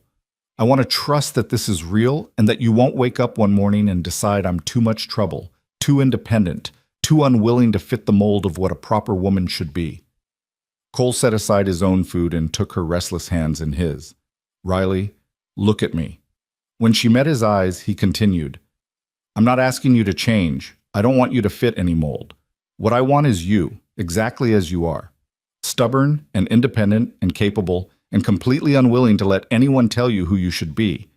You say that now, Dad, and I'll say it tomorrow, and the day after that, and every day after, until you believe it." He raised one of her hands to his lips. "I'm not perfect, Riley. I'll make mistakes. I'll probably be overprotective sometimes, or say the wrong thing, or not understand why something matters to you. But I promise I'll always listen. I'll always respect your choices, even when I don't agree with them. And I'll never ever try to control you or take away your independence." Tears shimmered in Riley's eyes. "That's all I've ever wanted. Someone who sees me as an equal partner, not as property to be managed or a problem to be solved." "Then that's what I'll be. Your partner. Your equal." Cole brushed a thumb across her cheek, catching a tear that had escaped. "And if I ever forget, you have my permission to remind me forcefully." Riley laughed through her tears. "Oh, I will. Trust me on that." They spent the rest of the afternoon by the river, talking and laughing and slowly building the foundation of something that might become permanent. When Cole finally drove Riley back to town, the sun was setting and painting the sky in shades of gold and pink. "Same time next week?" he asked as he helped her down from the wagon. "I'd like that." Riley glanced around. The street was mostly empty at this hour, then stood on her toes and pressed a quick kiss to his cheek. "Thank you for today. For all of this." "The pleasure was entirely mine, Miss Monroe." Cole watched her enter her store before driving to the livery, a smile tugging at his lips. They were doing this, really doing this, building something real and honest and, if he let himself hope, potentially permanent. The next weeks fell into a pattern. Cole would ride into town twice a week, always in the afternoon when Riley could take a break from the store. Sometimes they'd go for drives, sometimes they'd just walk through town or sit on the bench outside her store and talk. Always in public, always proper, showing Spokane Falls that their courtship was respectable and their intentions honorable. The gossip gradually died down as people got used to seeing them together. A few of Riley's customers remained coolly disapproving, but most seemed willing to accept that the storekeeper and the rancher were courting seriously. On Sundays they attended church together, sitting in the back pew where Cole had always sat alone. Riley would slide in beside him, their shoulders touching, and he'd marvel at how natural it felt to have her there. After services, they'd walk to the hotel for Sunday dinner, joining the other respectable couples of Spokane Falls in the ritual of the week's best meal. Doc Patterson made a point of congratulating Cole on his excellent taste and warning Riley that ranchers made difficult husbands. Mrs. Fletcher watched them with sharp eyes but seemed mollified by their proper behavior. Even Bill Henderson, who'd been skeptical at first, admitted that Riley was good for Cole and that maybe the town needed more independent-minded women. But the best times were the quiet moments stolen away from prying eyes. Evening walks that stretched long after darkness fell, conversations on Riley's small porch above the store, stolen kisses in the shadows between buildings. They were careful, always aware of potential observers, but the connection between them deepened with each passing day. Cole found himself planning his weeks around his visits to town, found excuses to need supplies from Riley's store, found reasons to extend each visit for just a few more minutes. His ranch work didn't suffer. If anything, he worked more efficiently, motivated by the reward of time with Riley waiting at the end. And Riley bloomed under the attention. The wariness in her eyes gradually faded, replaced by genuine warmth and trust. She laughed more easily, touched him more freely, let him see sides of herself she'd clearly kept hidden for years. 2 months after their cattle drive, Cole rode into town on a Wednesday afternoon instead of his usual Thursday, carrying a package wrapped in brown paper. He found Riley in her store helping a customer select fabric and waited patiently until they were alone. "This is a surprise," Riley said, coming around the counter to greet him properly. "Is everything all right?" "Everything's fine. Better than fine." Cole held out the package. "I brought you something." Riley took it with curious eyes, carefully unwrapping the paper to reveal a book, a brand new copy of a novel she'd mentioned wanting weeks ago. Her eyes widened with delight. "Cole, you remembered! I only mentioned this once. I remember everything you tell me." He watched her flip through the pages with gentle fingers. "You said you used to read novels when you lived in Oregon, but you sold most of your books before moving here. I thought maybe you'd like to start rebuilding your collection." "It's perfect." Riley looked up at him, her eyes suspiciously bright. "Thank you. No one's given me a gift like this in years." Then they were fools. Cole took a step closer, emboldened by the empty store. "Riley, I need to ask you something." "All right. I know we've only been courting for 2 months. I know the proper thing would be to wait longer, make sure we're compatible, let the town get completely used to seeing us together." He took her free hand in his. "But I'm not a patient man, and I'm tired of pretending I have any doubts about what I want." Riley's breath caught. "Cole, I'm not proposing, not yet, but I want you to know that's where this is heading if you'll have me. I want to build a life with you, Riley. I want to wake up next to you every morning and fall asleep beside you every night. I want to work alongside you, whether that's on my ranch or in your store or some combination of both. I want to be your partner in every sense of the word." "That's what I want too," Riley said softly. "I've been afraid to admit it, even to myself. Afraid that wanting it would somehow jinx it, make it disappear like every other good thing in my life. But I do want it. I want you." Cole cupped her face in his hands, thumbs brushing along her cheekbones. "Then when I do propose, properly, with a ring and all the traditional trappings, what will your answer be?" "Yes." The word came without hesitation. "My answer will be yes." He kissed her then, there in her store with the afternoon sunlight streaming through the windows, pouring into it all the promise and hope he'd barely let himself feel. Riley kissed him back with equal fervor, the book falling forgotten to the counter as her arms came up to circle his neck. When they finally broke apart, both breathless and grinning, Cole rested his forehead against hers. "I love you, Riley Monroe. I probably have since you took Jupiter's reins out of my hands and refused to let me be stubborn about my own injury. I love you too. Though I think I might have fallen a little bit in love during the cattle drive, watching you work and realizing you saw me as an equal." Riley's smile was radiant. "When will you do it? The official proposal?" "Soon. I need to save up for a proper ring. You deserve better than some hastily purchased band from the general store." Cole pressed a kiss to her forehead. "And I want to do it right. Somewhere meaningful. Somewhere that feels like us." I'll wait. Riley pulled him down for another kiss. I've waited this long for someone who sees me for who I really am. I can wait a little longer for everything to be perfect. They spent the rest of that afternoon planning a future that felt suddenly, gloriously real. They talked about how they'd manage 2 properties and 2 businesses, about whether Riley would keep the store or sell it, about children and what they teach them about independence and partnership. By the time Cole finally forced himself to leave, riding home under a sky full of stars, his heart felt lighter than it had in years. He had a purpose beyond simple survival, a reason to look forward to each new day. He had Riley, and she had him, and together they were building something neither of them had thought possible, a partnership based on mutual respect and genuine love. The cabin didn't feel quite so empty that night, because Cole knew it was temporary, that soon it would be filled with Riley's presence, her laughter, her strength. Soon he wouldn't be alone anymore, and that knowledge, that promise of a shared future, was worth every risk he'd taken, every wall he'd let crumble, every moment of vulnerability that had terrified him. He'd found his partner, his equal, his home. Now he just needed to figure out how to propose in a way that would do justice to the extraordinary woman who'd taken his reins and his heart with equal confidence. Cole spent the next 3 weeks working harder than he'd ever worked in his life. Every spare moment that wasn't devoted to essential ranch work or visiting Riley went toward a project that consumed his thoughts and energy. He rode into Cheney twice to sell some of his best steers, using the money to purchase materials and hire skilled craftsmen for specific tasks he couldn't handle alone. Riley noticed the change immediately. On their next Sunday together, as they walked along the river after church, she called him on it. "You're distracted," she said, studying his face, "and you've got sawdust in your hair. What are you building?" "Can't tell you. It's a surprise." "I don't like surprises." "You'll like this one." Cole brushed a kiss across her temple.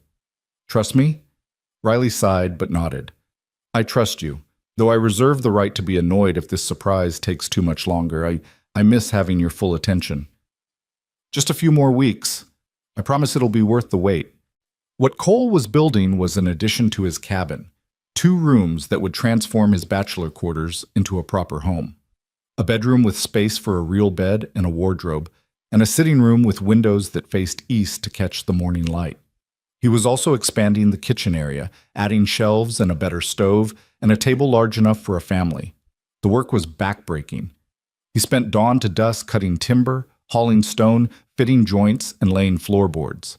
His hands became covered in splinters and calluses, his back ached constantly, and he fell into bed each night too exhausted to dream. But every board he placed, every nail he drove, brought him closer to the moment when he could bring Riley here and show her what he'd built. A home worthy of her, a place where they could start their life together. The craftsman he'd hired, a Norwegian carpenter named Lars who'd settled in Cheney, came out twice to help with the more complex joinery and to ensure the roof wouldn't leak. He worked in companionable silence mostly, offering advice when asked, but otherwise letting Cole pour his energy into the construction. "You build this for a woman," Lars observed one afternoon, his accent thick but his meaning clear. "A special woman, I think." "Very special," Cole agreed. "Then you build it right, with love in every board." Lars ran his hand along a door frame, checking its alignment. "This is good work, Mr. Maddox. She will be happy here." Cole certainly hoped so, because hidden in the back of his wardrobe, wrapped carefully in soft cloth, was the ring he'd purchased in Cheney. Simple but elegant, a gold band set with a small diamond that had cost him nearly everything he'd made from selling those steers. The jeweler had assured him it was a quality stone, and Cole had believed him because it caught the light in a way that reminded him of Riley's eyes. He visited town as regularly as he could manage, though the construction kept him busier than usual. Riley accepted his absences with good grace, though he could see the questions in her eyes every time he arrived, covered in dust and obviously exhausted. "You're working yourself too hard," she scolded one evening as they sat on her porch, his head in her lap while she ran her fingers through his hair. "Whatever you're doing, it's not worth making yourself sick over." "It's worth it," Cole insisted. "I promise, Riley. Just a little longer." She bent to kiss him, soft and sweet. "I'm holding you to that promise, Cowboy." The construction took exactly 5 weeks from start to finish, When Lars pronounced the work complete and accepted his final payment, Cole stood in the middle of his expanded cabin and felt something close to pride. The space still smelled of fresh-cut pine and new paint, but it was solid and well-built and ready to become a home. He spent an entire day cleaning obsessively, removing every trace of construction dust, arranging furniture he'd built or purchased, hanging curtains that Riley's friend from the dry goods store had helped him select. When he was finished, the cabin looked nothing like the bachelor quarters it had been just weeks ago. Now it looked like a place where two people could build a life together. Cole rode into town the next day dressed in his best clothes, the ring box a solid weight in his vest pocket. His heart hammered against his ribs as he tied Jupiter outside Monroe's store and pushed through the door. Riley was helping a customer, old Mrs. Henderson, who seemed to have a million questions about thread, and Cole waited as patiently as he could manage. When the elderly woman finally made her selection and departed, Riley turned to him with a smile that faltered when she saw his expression. "What's wrong? You look like you're about to face a firing squad." "Nothing's wrong. Everything's right, actually." Cole took her hands, feeling them tremble slightly in his grip. Or maybe that was his own trembling. "Riley, can you close the store? I need to take you somewhere." "Now? It's the middle of the afternoon. Please, it's important." Something in his voice must have convinced her because Riley flipped the sign to closed and grabbed her shawl. "This better be good, Maddox. I'm losing business hours here." "It's good, I promise." They rode out of town together, Riley on Juniper beside Cole on Jupiter, heading north toward his ranch. She peppered him with questions the entire way, but Cole deflected them all with increasing nervousness. What if she didn't like what he'd built? What if his vision of their future didn't match hers? What if he'd misread everything and she wasn't ready for this step? By the time they reached his property, his hands were sweating and his mouth had gone dry. "Why are we at your ranch?" Riley asked as they approached the cabin. Then she stopped, staring. "Cole, what did you do?" The cabin was clearly larger than it had been, the new construction obvious even to a casual observer. But it was more than that. There were flower boxes under the windows now, filled with late-season blooms Cole had transplanted from a meadow. The door had been painted a welcoming blue. Smoke curled from the chimney because Cole had started a fire that morning to take the chill off. It looked like a home. That's what he'd been going for, and from Riley's stunned expression, he'd succeeded. "Come inside," Cole said, dismounting and helping her down from Juniper. "Please." But he led her through the door, watching her face as she took in the changes. The expanded kitchen with its new stove and spacious table. The sitting room with comfortable chairs positioned to catch the morning light. And through the open doorway, visible but not intrusive, the new bedroom with its handmade bed frame and colorful quilt. Riley walked through the space slowly, running her hands over surfaces, examining details, saying nothing.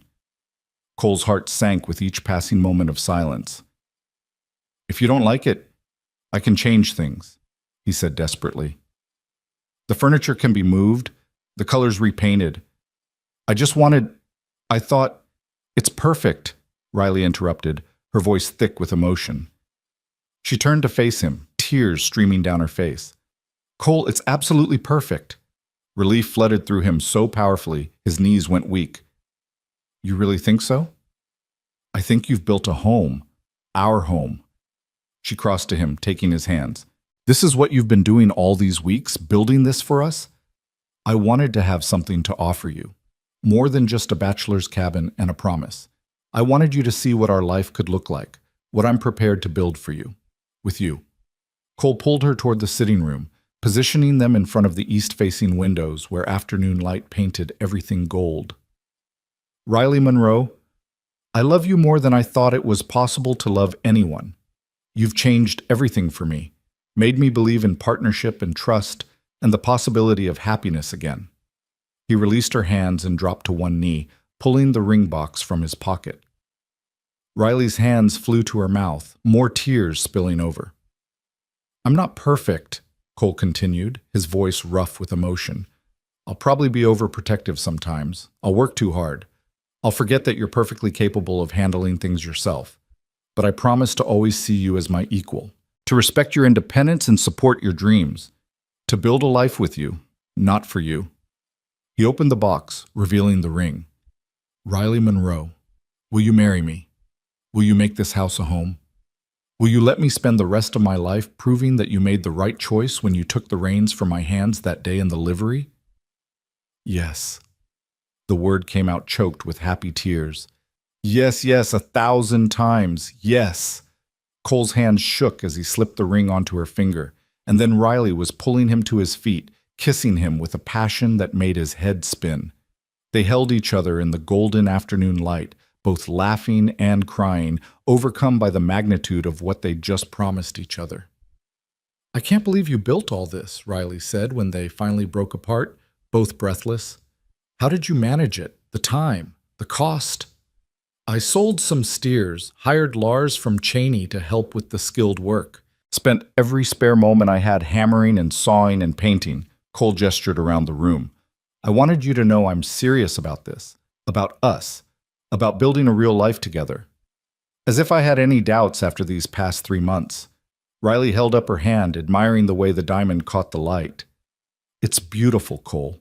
Everything is beautiful. They spent the next hour exploring the additions together, Riley exclaiming over details Cole had worried were too simple or not elegant enough. She loved the flower boxes, loved the spacious kitchen, loved the way the bedroom was positioned to catch the sunrise. We could move your bed from town, Cole suggested, and any furniture you want to keep from your apartment. Make this space truly ours instead of just mine. I'd like that. Riley ran her hand along the new table, her expression thoughtful. What about the store? We haven't really talked about what happens to it after we marry. That's your decision. If you want to keep running it, we'll figure out how to make that work. If you want to sell it and focus on the ranch, that's fine too. Or maybe there's some combination, deliveries to homesteads a few days a month, someone else managing day-to-day operations. Cole took her hand. I meant what I said, Riley. I'm not going to make decisions about your life without you. We're partners. Partners, Riley repeated, smiling. I like the sound of that. And I think I'd like to keep the store, at least for now. Maybe hire someone to help manage it so I'm not tied to the counter every day. I enjoy the business side, connecting with customers, managing inventory, the challenge of making it profitable. Then that's what we'll do. Cole pulled her close. When should we marry? I know traditionally there should be a longer engagement, but I'm not feeling particularly traditional at the moment. Riley laughed against his chest. Neither am I. What about 3 months? That gives us time to plan a proper ceremony, for me to arrange things with the store, for you to finish any last preparations here. 3 months, Cole did the mental calculation. That would be December, a winter wedding. Is that all right? I know it's not the most romantic season. It's perfect. Everything about this is perfect. He kissed the top of her head. Though we should probably tell people soon, Mrs. Fletcher will be insufferable if she finds out from someone else. They rode back to town as the sun was setting, both glowing with happiness that was impossible to hide. They went straight to the boarding house, where Mrs. Fletcher answered their knock with curiosity written all over her face. Mr. Maddox, Miss Monroe, what brings you both here at this hour? We have news, Riley said, holding up her left hand to display the ring. Cole and I are engaged. We'll be married this December. Mrs. Fletcher's shriek of delight probably woke half the boarding house. Within minutes, she'd gathered every resident she could find, and Cole found himself shaking hands and accepting congratulations while Riley was pulled into excited conversations about wedding plans. The news spread through Spokane Falls like wildfire. By the next morning, everyone in town knew that the rancher and the storekeeper were officially engaged. Some people were genuinely happy for them, others remained skeptical, but most seemed willing to accept that the match was happening whether they approved or not. Doc Patterson cornered Cole at the general store, a knowing smile on his weathered face. Knew it would come to this the moment I saw you two together in my back room. You're good for each other, Maddox. Don't mess it up. I'll do my best not to. See that you do. Riley's one of the best things to happen to this town in years. We'd hate to lose her because you turned out to be an idiot. It was probably the closest thing to a blessing Cole was going to get from the old doctor, and he accepted it with grace. The next 3 months were a whirlwind of preparation. Riley hired a young widow named Margaret to help manage the store, training her on inventory and customer service while gradually stepping back from daily operations. She also began moving her belongings to the ranch, slowly transforming Cole's bachelor quarters into a space that reflected both of them. Cole, meanwhile, worked on final improvements to the property.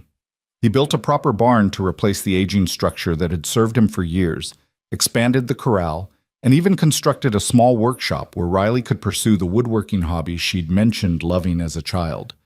They also made several trips back to the homesteads Riley had visited during their original business partnership, both of them together this time. They brought wedding invitations, delivered supplies, and shared their news with families who'd become customers and friends.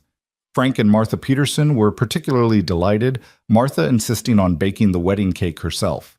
The other homesteaders offered various contributions: fresh flowers, music for the reception, their best wishes for a long and happy marriage.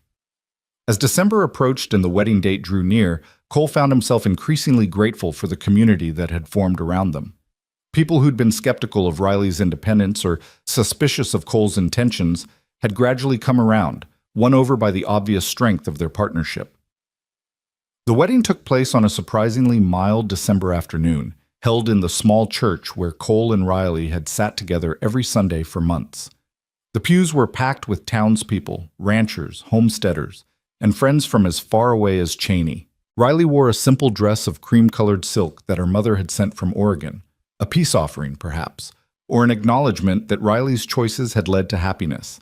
Her hair was arranged in an elegant style Cole had never seen before, and she carried a bouquet of winter evergreens and dried flowers. She was the most beautiful thing Cole had ever seen. As he stood at the altar watching her walk toward him, Cole's mind flashed back to that day in the livery.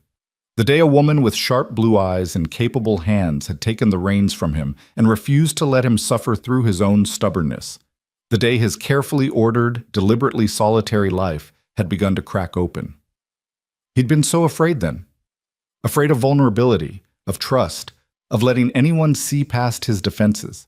And Riley had walked right through those defenses like they were paper, seeing him clearly and choosing him anyway. The minister began the ceremony, but Cole barely heard the words. He was too focused on Riley's face, on the love shining in her eyes, on the way her hand trembled slightly when he took it in his. "Do you, Cole Maddox, take this woman to be your lawfully wedded wife?" "I do." The words came easily, without hesitation. "And do you, Riley Monroe, take this man to be your lawfully wedded husband?" "I do." Riley's voice was steady and sure. "Then by the power vested in me, I now pronounce you husband and wife. Cole, you may kiss your bride." Cole cupped Riley's face in his hands and kissed her thoroughly, pouring into it all the love and promise and hope he carried. The church erupted in applause and cheers, but Cole barely noticed. His entire world had narrowed to this moment, this woman, this life they were beginning together. The reception was held at the hotel, where tables had been pushed back to create space for dancing and celebrating. Martha Peterson's cake was magnificent, 3 tiers decorated with winter flowers made of frosting. There was music from a fiddle player who'd traveled from Cheney, food enough to feed everyone twice over, and toasts that ranged from heartfelt to hilarious. Doc Patterson raised his glass and proclaimed that he'd known from the start they were perfect for each other, conveniently forgetting his initial skepticism. Mrs. Fletcher dabbed at her eyes and announced that she'd never seen a more devoted couple. Even Bill Henderson admitted that maybe independent women weren't so bad after all, especially ones who could handle cattle as well as account books. As the evening wore on and the dancing began, Cole pulled Riley onto the floor for their first dance as husband and wife.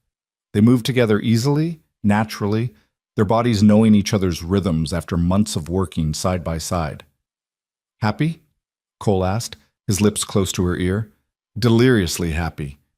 Riley tilted her head back to look at him. "Though I suspect that has more to do with the man I married than the party." I could say the same thing, though I have to admit Margaret did an impressive job with the decorations. "She's been wonderful. I couldn't have managed everything without her help."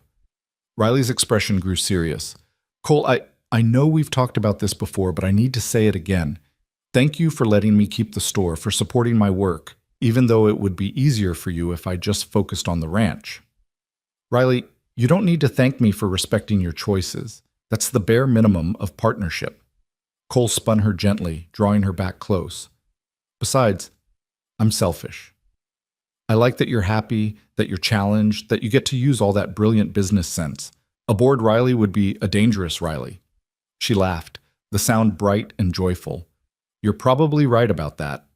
They danced until Cole's still healing ribs protested the movement, then stood on the sidelines watching their friends and neighbors celebrate. Frank Peterson attempted an enthusiastic polka with his wife. Doc Patterson scandalized everyone by dancing with the young schoolteacher, and Mrs. Fletcher held court in the corner, no doubt already composing the gossip she'd share for weeks to come. As midnight approached, Cole and Riley finally made their escape, slipping out of the hotel and into the wagon Cole had prepared earlier. They drove through the quiet streets of Spokane Falls, both exhausted but too energized to feel it, heading north toward the ranch that was now truly their home. I can't believe we're married, Riley said, leaning against Cole's shoulder. This morning I woke up as Riley Monroe, and now I'm Riley Maddox. How does it feel? Right. Terrifyingly right, in a way I didn't expect. She looked up at him. Is that strange, to feel like this is exactly where I'm supposed to be? Not strange at all. I feel the same way. Cole pressed a kiss to her temple. Like everything in my life led to this moment. Like all the pain and mistakes and fear were worth it, because they brought me to you. They reached the ranch as stars wheeled overhead in brilliant patterns, the cabin warm and welcoming with light glowing from its windows.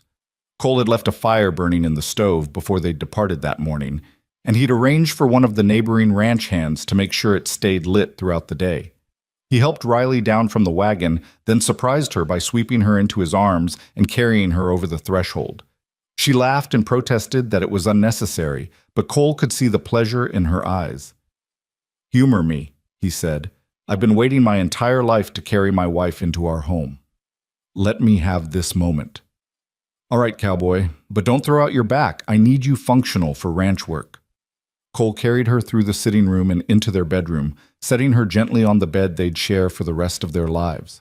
The room was lit with candles he'd arranged earlier, their warm glow making everything soft and golden. You're quite the romantic when you want to be, Riley observed, looking around with obvious delight. Only for you. Cole sat beside her, taking her hand and running his thumb over the wedding band that now accompanied her engagement ring. Riley Maddox. I like the sound of that. So do I. She leaned into him, and they sat together in comfortable silence, letting the magnitude of the day settle over them. Cole? Do you remember what you said to me in the cave during that storm, about being tired of protecting yourself from something that might never happen?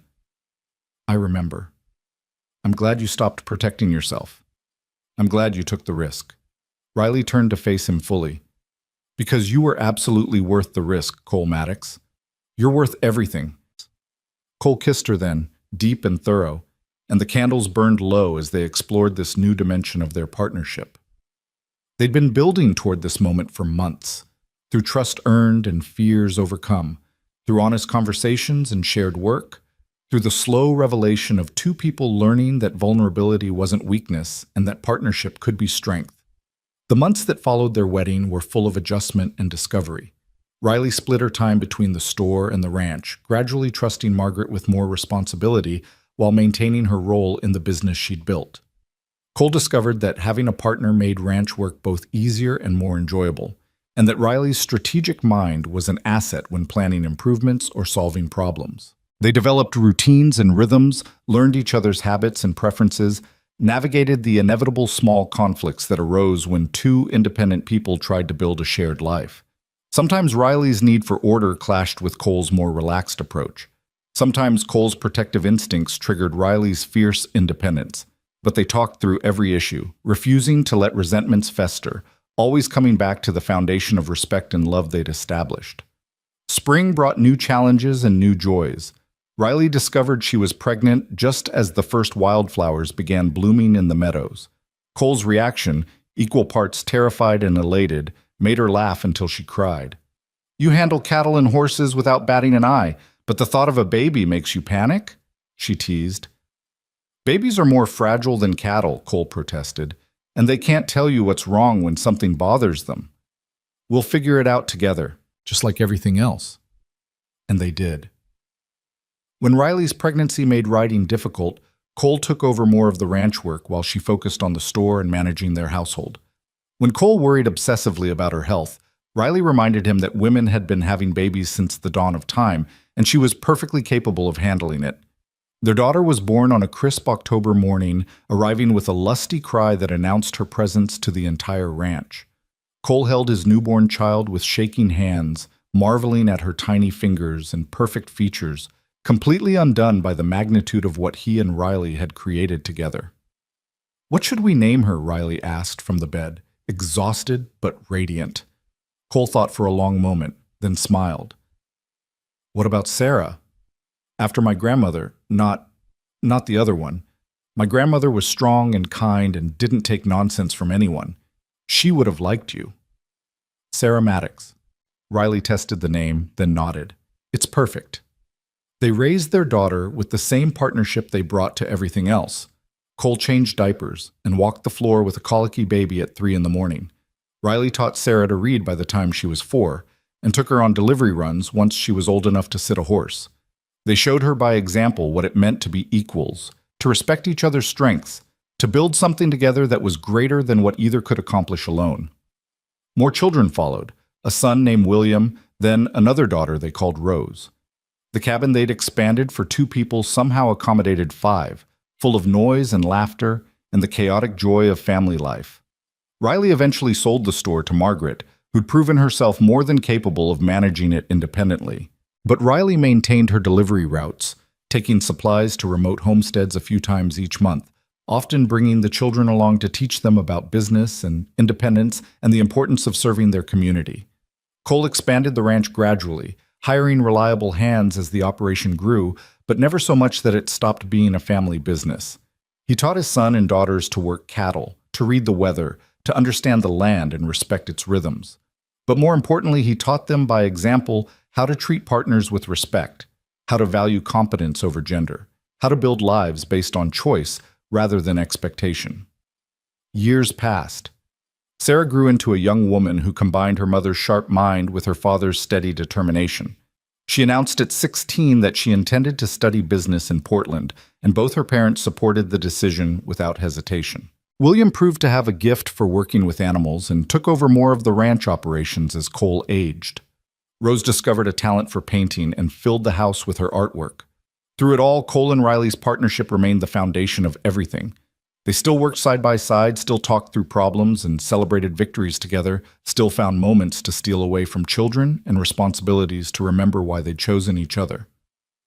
On their 20th anniversary, Cole took Riley back to the ridge where he'd first seriously considered proposing, where he'd imagined what their life might look like.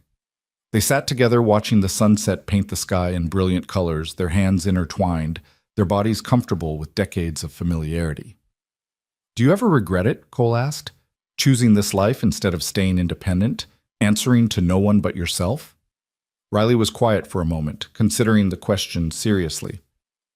"No, never. Because this isn't me giving up my independence, Cole. It's me choosing to be independent with a partner who supports that independence. There's a difference.